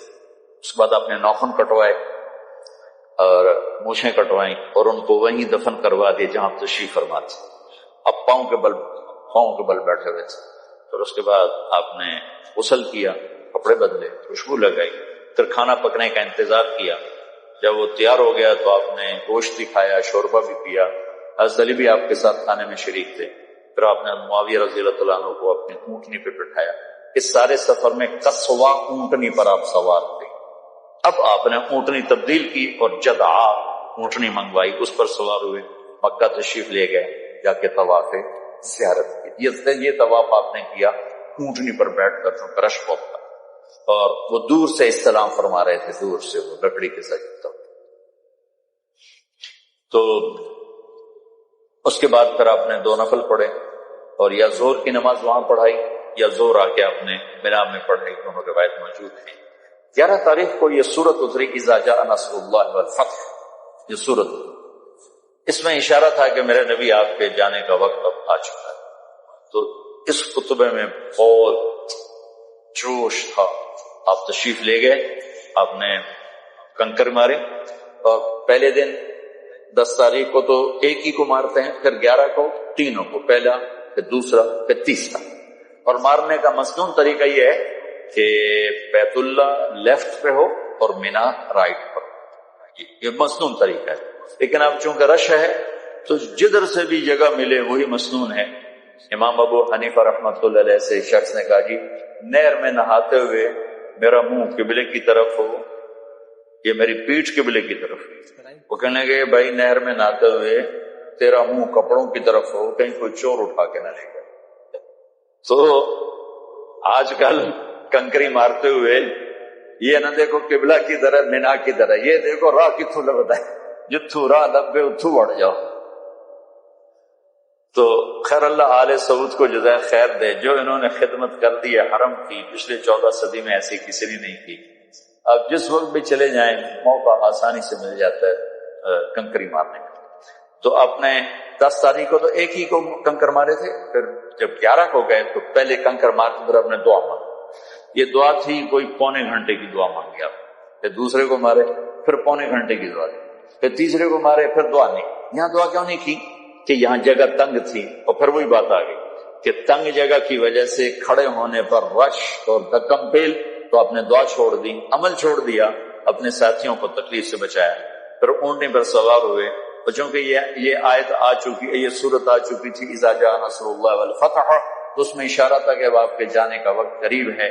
تو یہاں جو آپ نے خطبہ شروع کیا ہے اس کا ابتدا بہت دردناک ہے، اور آپ کی آواز اتنا جوش پیدا ہو گیا۔ پہلے جتنے آپ نے خطبے دیے اس میں آگے کھڑے ہوتے تھے بتانے والے، ترجمان اور مکبر، جیسے تکبیر کہتے ہیں نماز میں رش زیادہ ہو، تو آپ کا عرفات کا خطبہ بھی مکبر کھڑے تھے جو کہہ رہے تھے اللہ کا نبی یوں فرما رہے ہیں، اللہ کا نبی نے یہ فرمایا، ربیہ یہ کہو، ربیہ یہ کہو۔ لیکن 11 تاریخ کے خطبے میں مینا کی لمبائی 4 میل ہے، تو آپ بالکل آخری شیطان کے بعد جو شروع میں ہے وہاں سے آپ بیان کر رہے تھے، اور 4 میل دور تک آپ کی آواز جا رہی تھی، اور قریب کھڑے ہوئے، خیموں میں بیٹھے ہوئے، پہاڑ پہ چڑھے ہوئے، مزدلفہ کے بارڈر پر بیٹھے ہوئے سب لوگ آپ کی بات کو اس طرح سن رہے تھے جیسے آپ میری بات کو سن رہے ہیں۔ اور اس کی ابتدا یہاں سے فرمائی ایھا الناس عسى الا تلقوني بعد عامی ھذا، لوگوں یہ میری تمہاری آخری ملاقات ہے، آج کے بعد میری تمہاری ملاقات کبھی نہیں ہو سکے گی۔ یہاں سے شروع، باقی سارا خطبہ وہی ہے جو میں نے آپ کو پہلے عرض کیا ہے۔ عرفات مزدلفہ میں آپ نے آدھی رات کے بعد مستورات کو جانے کی اجازت دے دی۔ آپ کی بیگمات میں حضرت سودا چلی گئی، حضرت ام حبیبہ چلی گئی، حضرت ام سلمہ چلی گئی، اور صحابہ کی بیگمات میں حضرت ابوبکر کی بیگم اسما بنت ابی عمیس وہ تشریف لے گئی، اور باقی غیر معروف، یہ معروف تھیں تو ان کے نام حدیث میں موجود ہیں، باقی غیر معروف یعنی آدھی رات کے بعد کمزور لوگ، بیمار لوگ، مستورات والے لوگ، چاہے وہ جوان صحت مند بھی ہوں تو اپنی مستورات کو لے کر 12 بجے کے بعد وہ وہاں سے نکل سکتے ہیں مینا کے لیے۔ لیکن آپ نے کہہ دیا کہ دیکھو کنکریاں فجر طلوع صبح صادق کے بعد ہی مارنا، صبح صادق کے بعد، لیکن ام حبیبہ رضی اللہ تعالیٰ نے جاتے ہوئے ٹکا دی تو آپ نے ان کو دہرانے کا حکم نہیں دیا کہ بھائی تو دوہرا، تیری کنکری نہیں ہوئی، دوبارہ کر، یہ آپ نے نہیں فرمایا۔ تو لگتا ہے کوئی گنجائش ہوگی اس پر، میں مسائل میں نہیں پڑھتا جو کہ مسائل میں اختلاف ہے، تو یہ اہل فتویٰ کا کام ہے۔ اس کے بعد 12 تاریخ کو آپ نے اجازت دے دی، جو جانا چاہیں چلے جائیں کنکری مار کے، تو لوگ کنکری مار کے جاتے رہے، نکلتے رہے، لیکن زیادہ لوگ آپ کے ساتھ ہی رہے۔ پھر آپ 12 کو زوال کے بعد تشریف لے گئے، اسی طرح تینوں شیطان کو کنکری مار کر 2 پر دعا مانگی، پونا گھنٹہ، تیسرے پر ایسی آئی کہ 13 کی زوال کے بعد آپ نے یہ تینوں کنکریاں اونٹنی پر بیٹھ کر ہی آپ نے رمی فرمائی، اور وہاں سے خیف و بنی کنانہ تشریف لے گئے۔ زور، اثر، مغرب، عشاء 4 نمازیں آپ نے وہاں پڑھی۔ وہاں حضرت عائشہ نے کہا کہ میرا عمرہ رہ گیا تھا، میں نے عمرہ کرنا ہے، تو آپ نے فرمایا تیرا حج ہو گیا؟ کہ نہیں، میری باقی ساری سوکنوں نے کیا ہے، میرا رہتا ہے، میں نے کرنا ہے۔ تو ایک مقابلہ تو ہوتا ہی ہے۔ تو آپ نے حضرت عبد الرحمن بن ابی بکر آپ کے بھائی کو بلا کر کہا کہ جاؤ اپنی بہن کو مسجد عائشہ، جس کو ہم کہتے ہیں تنعیم، ہمارے لیے کتنی سہولت اللہ نے کر دی کہ اب آرام سے وہاں جا کے احرام باندھو اور آ جاؤ عمرہ کرنے کے لیے۔ حضرت عائشہ کی برکت سے ہمیں یہ دولت مل گئی ہمیشہ کے لیے۔ تو ان کو بھیجا عمرہ کرا کے، جب آ جاؤ پھر مجھے بتانا۔ تہجد میں آپ اٹھے بیت اللہ، راستے میں حضرت عائشہ میری آ رہی تھی اپنے بھائی کے ساتھ، جاتے ہی آپ نے نفل نہیں پڑھے، طواف وداع کیا۔ طواف وداع کے بعد آپ ملتزم سے اس طرح چمٹ گئے، اس طرح دونوں ہاتھ لگا دیے، اس طرح سینہ ملتزم کے ساتھ، اور یہ گال اس طرح۔ وہ بہت دیر اس طرح کھڑے اللہ سے اپنے رب سے باتیں فرماتے رہے، دعائیں مانگتے رہے۔ کیا بات ہوئی وہ اللہ جانے اور اللہ کا نبی جانے۔ اس کے بعد آپ نے فجر کی نماز کے لیے تشریف لائے، تو ام سلمہ رضی اللہ تعالیٰ نے عرض کی یا رسول اللہ میں تو بیمار ہو گئی ہوں، طواف وداع نہیں کر سکتی۔ تو آپ نے کہا کوئی نہیں، جب میں نماز پڑھاؤں گا نا تم اونٹنی پر بیٹھ کر ہمارے نمازیوں کے پیچھے سے طواف کر۔ تو آپ نے وہ فجر کی نماز پڑھائی۔ تو حضرت ام سلمہ کہتی ہیں کہ میں نے سنا آپ فجر کی نماز اس رات اپنے والطور وکتاب مسطور فی رق منشور والبیت المعمور والسقف المرفوع والبحر المسجور ان عذاب ربک لواقع ما له من دافع یوم تمور السماء مورا وتسیر الجبال سیرا۔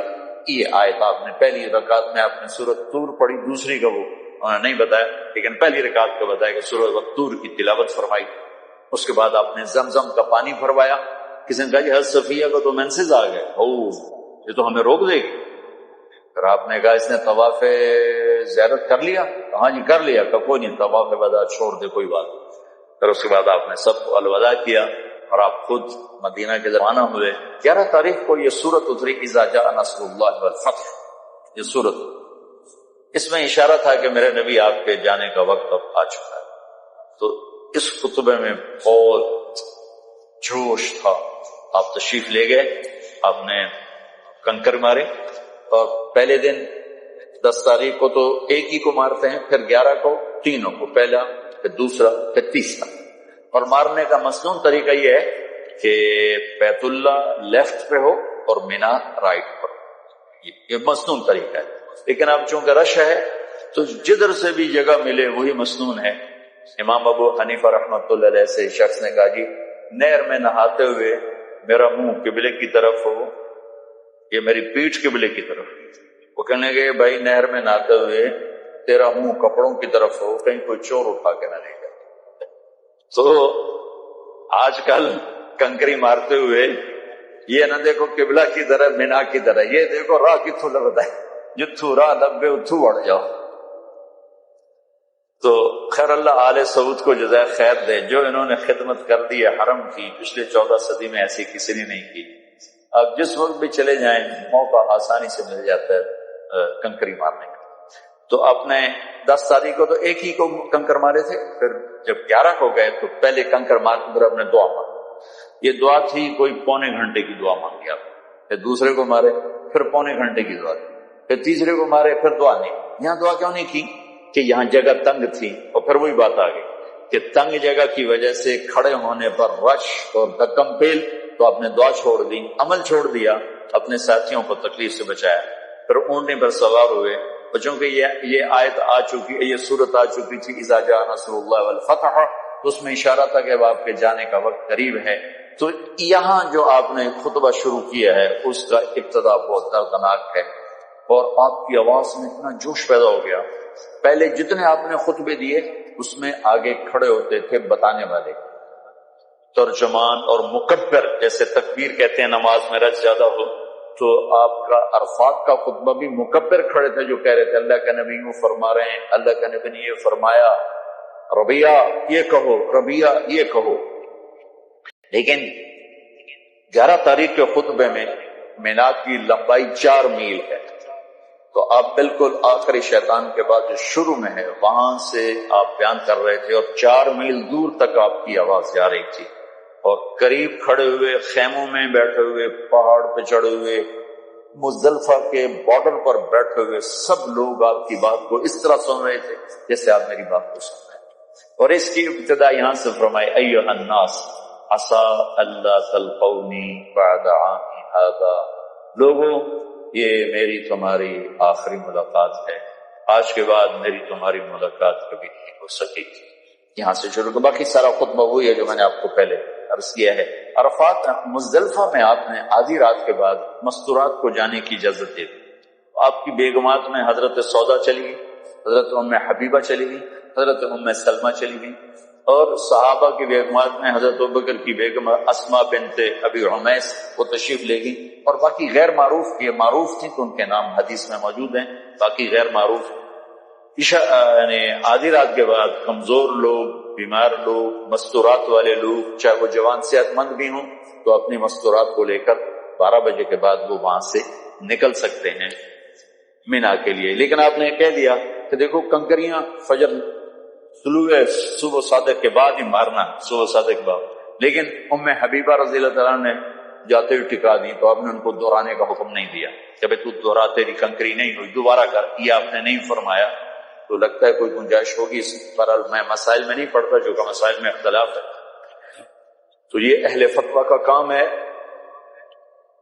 اس کے بعد 12 تاریخ کو آپ نے اجازت دے دی، جو جانا چاہیں چلے جائیں کنکری مار کے. تو لوگ کنکری مار کے جاتے رہے، نکلتے رہے، لیکن زیادہ لوگ آپ کے ساتھ ہی رہے. پھر آپ 12 کو زوال کے بعد تشریف لے گئے. اسی طرح تینوں شیطان کو کنکری مار کر 2 پر دعا مانگی، پونا گھنٹہ، تیسرے پر ایسی آ. 13 کی زوال کے بعد آپ نے یہ تینوں کنکریاں اونٹنی پر بیٹھ کر ہی آپ نے رمی فرمائی، اور وہاں سے خیف و بنی کنانہ تشریف لے گئے. ظہر، عصر، مغرب، عشاء 4 نمازیں آپ نے وہاں پڑھی. وہاں حضرت عائشہ نے کہا کہ میرا عمرہ رہ گیا تھا، میں نے عمرہ کرنا ہے. تو آپ نے فرمایا تیرا حج ہو گیا؟ کہ نہیں، میری باقی ساری سوکنوں نے کیا ہے، میرا رہتا ہے، میں نے کرنا ہے. تو ایک مقابلہ تو ہوتا ہی ہے. تو آپ نے حضرت عبد الرحمن بن ابی بکر آپ کے بھائی کو بلا کر کہا کہ جاؤ اپنی بہن کو مسجد عائشہ، جس کو اب ہم کہتے ہیں تنعیم، ہمارے لیے کتنی سہولت اللہ نے کر دی کہ اب آرام سے وہاں جا کے احرام باندھو اور آ جاؤ عمرہ کرنے کے لیے. حضرت عائشہ کی برکت سے ہمیں یہ دولت مل گئی ہمیشہ کے لیے. تو ان کو بھیجا عمرہ کرا کے، جب آ جاؤ پھر مجھے بتانا. تہجد میں آپ اٹھے بیت اللہ، راستے میں حضرت عائشہ میری آ رہی تھی اپنے بھائی کے ساتھ. جاتے ہی آپ نے نفل نہیں پڑھے، طواف وداع کیا. طواف وداع کے بعد آپ ملتزم سے اس طرح چمٹ گئے، اس طرح دونوں ہاتھ لگا دیے، اس طرح سینہ ملتزم کے ساتھ، اور یہ گال اس طرح. تو بہت دیر اس طرح کھڑے اللہ سے اپنے رب سے باتیں فرماتے رہے، دعائیں مانگتے رہے. کیا بات ہوئی وہ اللہ جانے اور اللہ کا نبی جانے. اس کے بعد آپ نے فجر کی نماز کے لیے تشریف لائے. تو ام سلمہ رضی اللہ تعالیٰ نے عرض کی یا رسول اللہ میں تو بیمار ہو گئی ہوں، طواف وداع نہیں کر سکتی. تو آپ نے کہا کوئی نہیں، جب میں نماز پڑھاؤں گا نا تو اونٹنی پر بیٹھ کر ہمارے نمازیوں کے پیچھے سے طواف کر لیں۔ تو آپ نے وہ فجر کی نماز پڑھائی تو حضرت ام سلمہ کہتی ہیں کہ میں نے سنا آپ فجر کی نماز اس رات اپنے والطور وکتاب مسطور فی رق منشور والبیت المعمور والسقف المرفوع والبحر المسجور ان عذاب ربک لواقع ما له من دافع یوم تمور السماء مورا وتسیر الجبال سیرا۔ یہ آیت آپ نے پہلی رکعت میں آپ نے سورۃ طور پڑھی، دوسری کا وہ انہوں نے نہیں بتایا، لیکن پہلی رکعت کا بتایا کہ سورۃ طور کی تلاوت فرمائی۔ اس کے بعد آپ نے زمزم کا پانی بھروایا۔ کسی نے کہا جی حضرت صفیہ کو تو مینسز آ گئے، یہ تو ہمیں روک دے گی۔ پھر آپ نے کہا اس نے طواف زیارت کر لیا؟ ہاں جی کر لیا۔ کہ کوئی نہیں، طواف وداع چھوڑ دے، کوئی بات۔ پھر اس کے بعد آپ نے سب کو الوداع کیا اور آپ خود مدینہ کے لیے روانہ ہوئے، اور تقریباً آس پاس 22 ذوالحج کو آپ ذوالحلیفہ پہنچے۔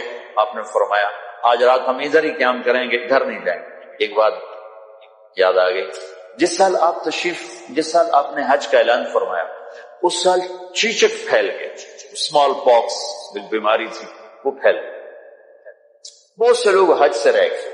یہ 1.25 لاکھ ٹوٹل صحابہ اس سے بھی زیادہ ہے، بہت سے لوگ آ نہیں سکے چیچک کی وجہ سے۔ وہ چیچک قیامت تک کے لیے ایک رحمت بن گیا۔ صحابہ کو ہوا حج سے رہ گئے۔ تو آپ نے کہا رمضان میں عمرہ کرنا میرے ساتھ حج کے برابر ہو گیا۔ یہ اس چیچک کا صلہ ملا، اس بیماری کا صلہ ملا کہ ان کی دلجوئی تھی اور قیامت تک کے لیے ہمارے مزے کروا دیے کہ عمرۃ فی رمضان تعدل حجۃ معی، رمضان میں عمرہ کرنا میرے ساتھ حج کرنے کے برابر ہے۔ تو ہمارے لیے بھی موج کرتے، اس لیے ماشاءاللہ رمضان میں جو رش ہوتا ہے وہ حج سے کم نہیں ہوتا ہے، بلکہ 27 کی رات کا رش تو حج سے بھی زیادہ ہو جاتا ہے۔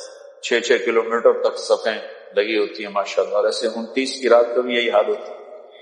تو ذوالحلیفہ آپ نے رات گزاری اور صبح مدینہ کو چلے تو سامنے احد پہاڑ تھا، ھذا جبل یحبنا ونحبہ، کہ یہ وہ پہاڑ ہے جو مجھ سے پیار کرتا ہے اور میں اس سے پیار کرتا ہوں۔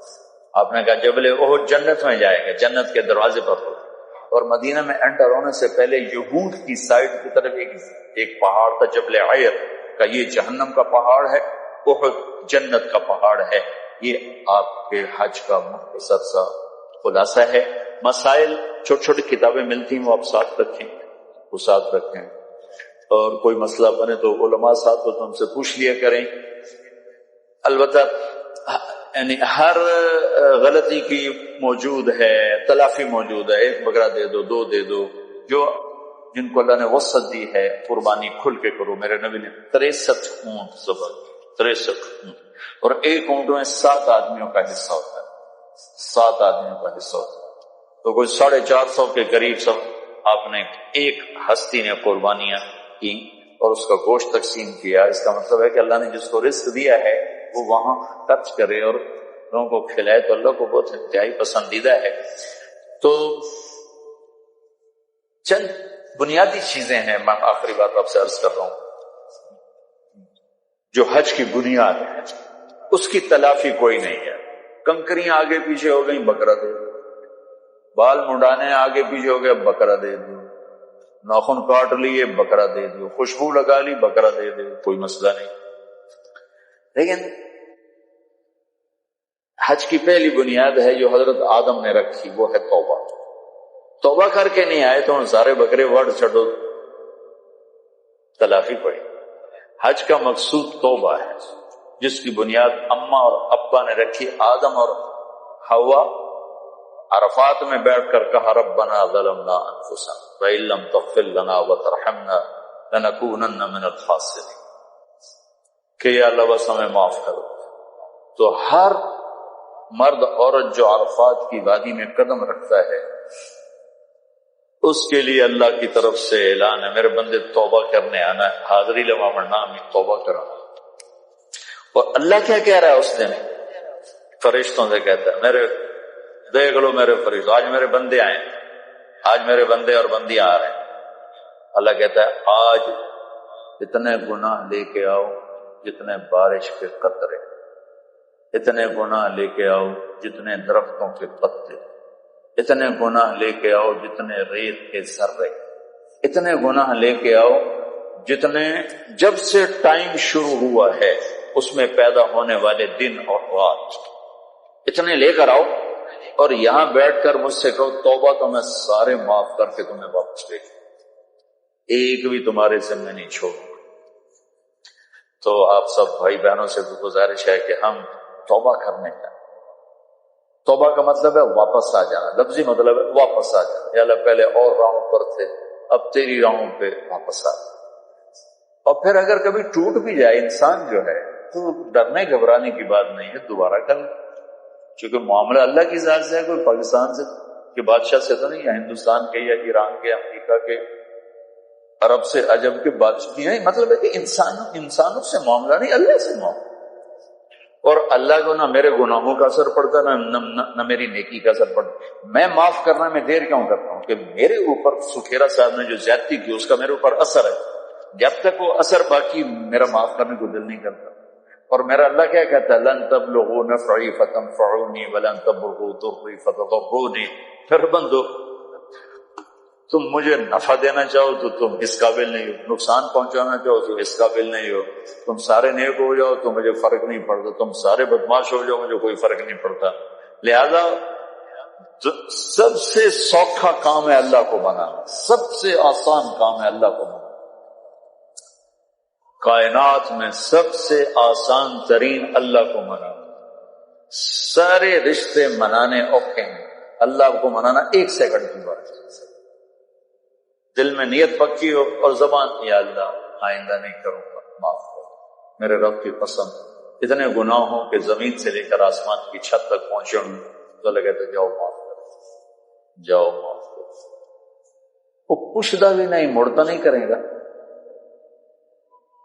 ہم تو پکا کرتے ہیں ہمیں آئندہ تو نہیں کرو گے، وہ پوچھتا بھی نہیں، ہاں بھائی اگر ان کی صلاح ہے، اگر کی صلاح ہے کرنا ان کے نہیں کرنے، یہ نہیں کرنے، اچھا جا کام معاف کی، یا اللہ معافی مل سکتی کا، یہ کیوں کہتے ہو مل سکتی، جاؤ میں نے کر دیا، کر دیا۔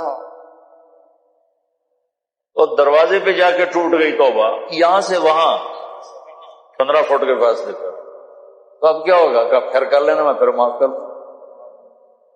گھر جاتے جاتے پھر ٹوٹ گئی، پھر کیا کروں گا، پھر کرنا، میں پھر معاف کر دوں۔ اگر میں روز توڑوں تو پھر کیا کروں گا، پھر کرنا، میں پھر معاف کر دوں گا۔ میرے نبی نے کہا دن میں 70 دفعہ توبہ ٹوٹے اور تم 70 دفعہ کرو تو اللہ 70 دفعہ تمہیں معاف کرے گا، اور 1 دفعہ بھی برا نہیں منائے گا۔ کرو صحیح، یہ شیطان چکر دے گا کہ ایسی توبہ دا کی فائدہ، اتھے کرو اتھے توڑ دو، وہاں فائدہ ہے، کیا پتا درمیانی وقفے میں ہی اللہ بلا لے اور پاک صاف پہنچ جاؤ۔ میں گیا نواب شاہ، چلا تھا میرا، وہاں ایک گھر میں ہم نے وہاں کے وڈیرے کٹھے، انہوں نے بتایا یہ ایک وڈیرا آیا ہوا ہے بڑا ظالم اور بہت جابر اور پتہ نہیں کیا کہ، تو بڑی بڑی مونچھیں، بیان میں وہ بیٹھا رو رہا تھا، میں نے توبہ کروائی، میں بیان میں کروا تو اس نے زور سے کہا یا اللہ میری توبہ، یا اللہ میری توبہ، یا اللہ میری توبہ۔ ڈیرے میں جا کر کہا سائیں اساں توبہ کر لئیے، اور شام کو مر گیا۔ ساری زندگی گزری کس کام میں، اور موت آئی توبہ کر کے، سب موت۔ تو وہ بڑا زبردست اللہ نے دروازہ رکھا ہے، نہ عدد کی قید ہے نہ عمر کی قید۔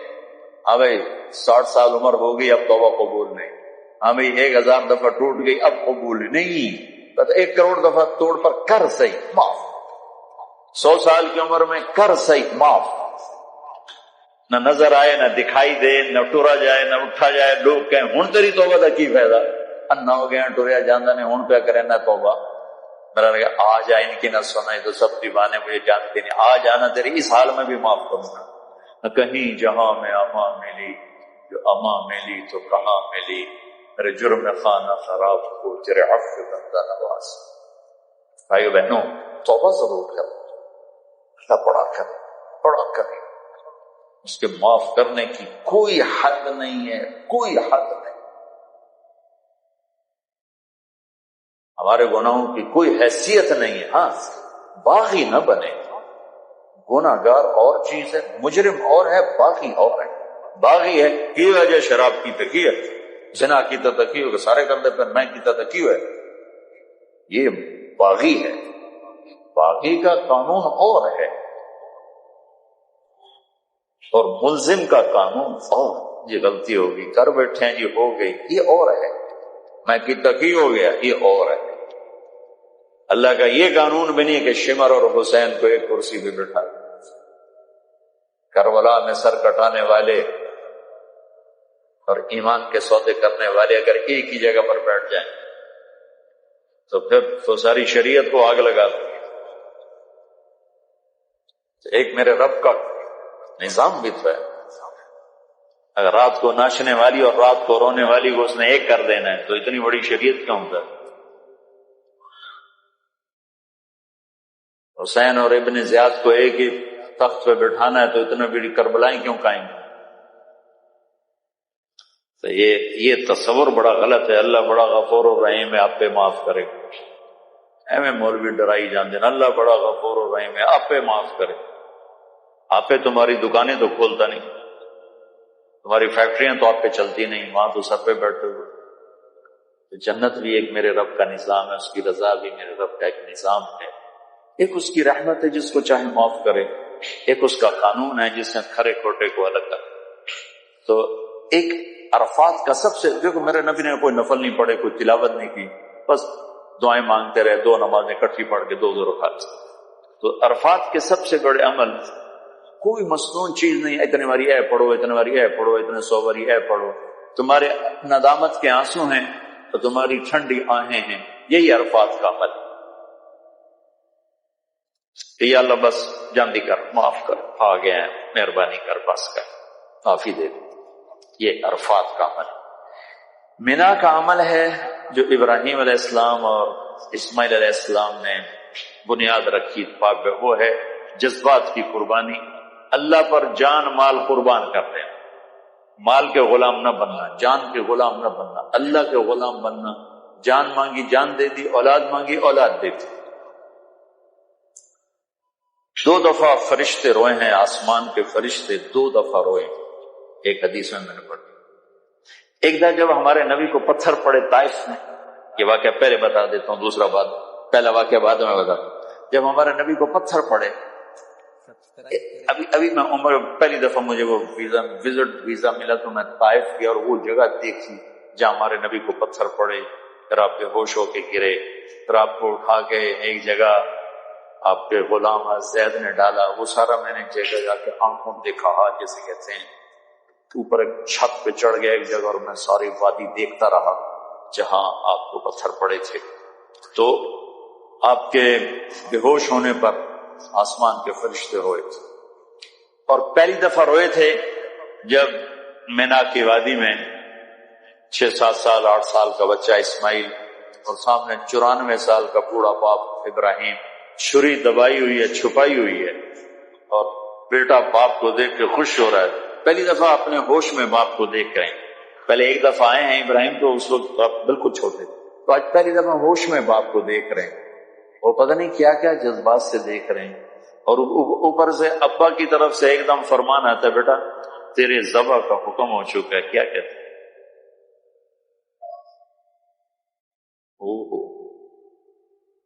اب تو وہ پہاڑی پورا ہٹا دیا سعودی گورنمنٹ نے، ورنہ وہ جہاں وہ گھر، وہ مینا کی طرف منہ کرو، بیت اللہ مکہ میں کھڑے ہو کر، تو لیفٹ میں وہ پہاڑ تھا، اس کے اندر ایک گھاٹی تھی۔ تو میں قربان جاؤں، حضرت ہاجرہ نے بچے کو اس طرح تیار کر دیا تھا کہ یا ابا تفعل، ابا جی جلدی کرو، دیر کیوں کرتے ہو،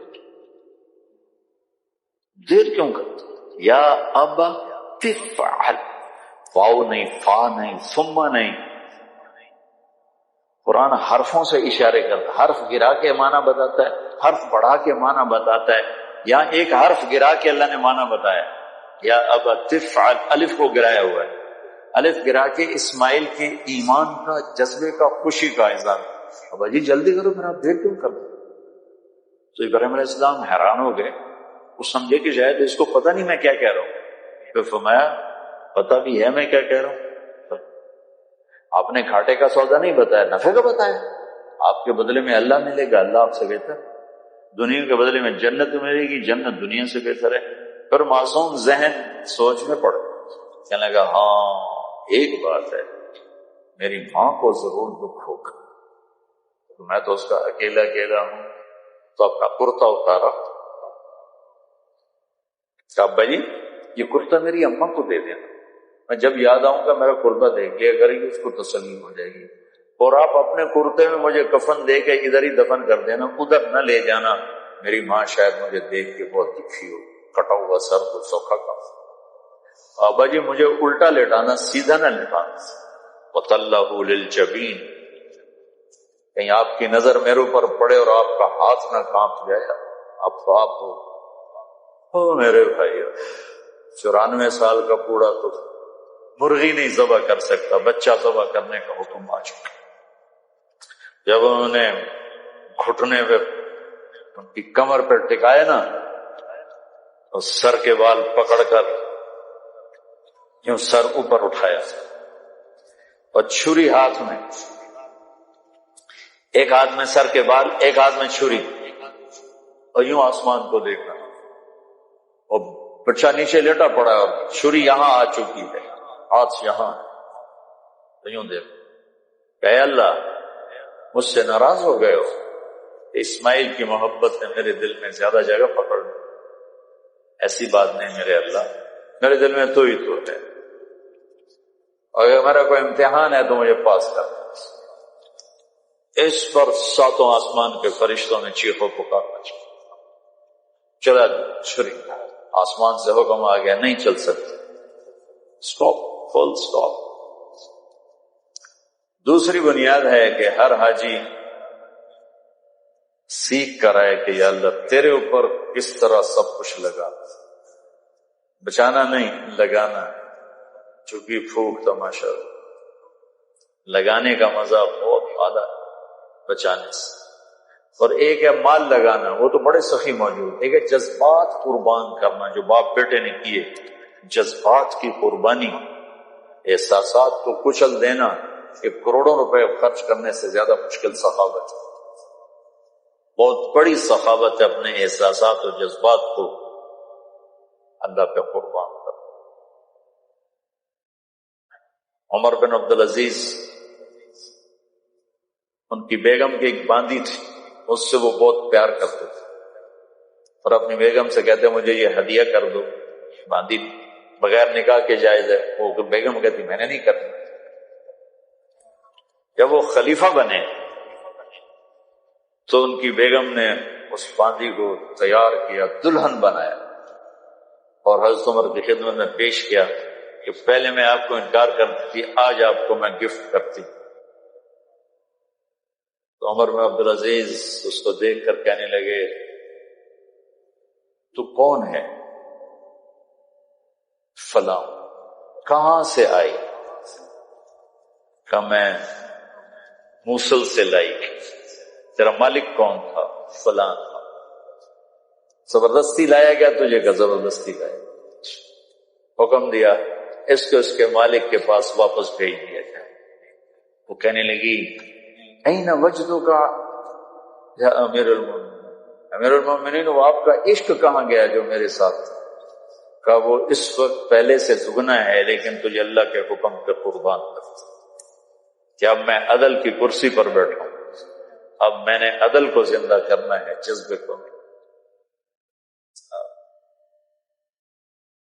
یہ دوسری چیز ہے کہ اللہ تعالیٰ مجھے بھی دے دے، آپ کو بھی دے دے، ہماری مسورات کو بھی دے دے، کہ اللہ اس کے رسول کی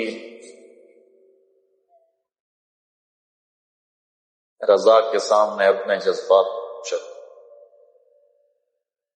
تیسری چیز جو ہمیں ملی وہ جناب رسول اللہ صلی اللہ علیہ وسلم سے دعوت کی ذمہ داری ملی، تبلیغ کی ذمہ داری ملی، جو آپ نے مینا میں 2 دن 10 اور 11 کو کہا فَلْيُبَلِّغِ الشَّاهِدُ الْغَائِبُ، میرا پیغام تمہارے تک۔ تبلیغ کا یہ مبارک کام ہے، اس وقت 6 بر اعظم میں، ابھی ہم انگلینڈ اور ترکی کا سفر کر کے میں واپس آیا ہوں، ابھی تو ہڈیوں سے وہ تھکاوٹ ہی نہیں نکلی، کہ آپ بھائیوں کی زیارت اللہ نے مقدر فرما دی.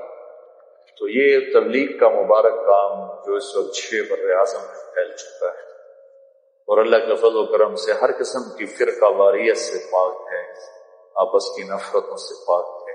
یہ محنت ہمیں میدان منا میں اللہ کے نبی نے سپرد فرمائی کہ میرا پیغام آگے پہنچانا تمہارے فَلْيُبَلِّغِ الشَّاهِدُ الْغَائِبُ، میرا پیغام آگے پہنچانا تمہارے.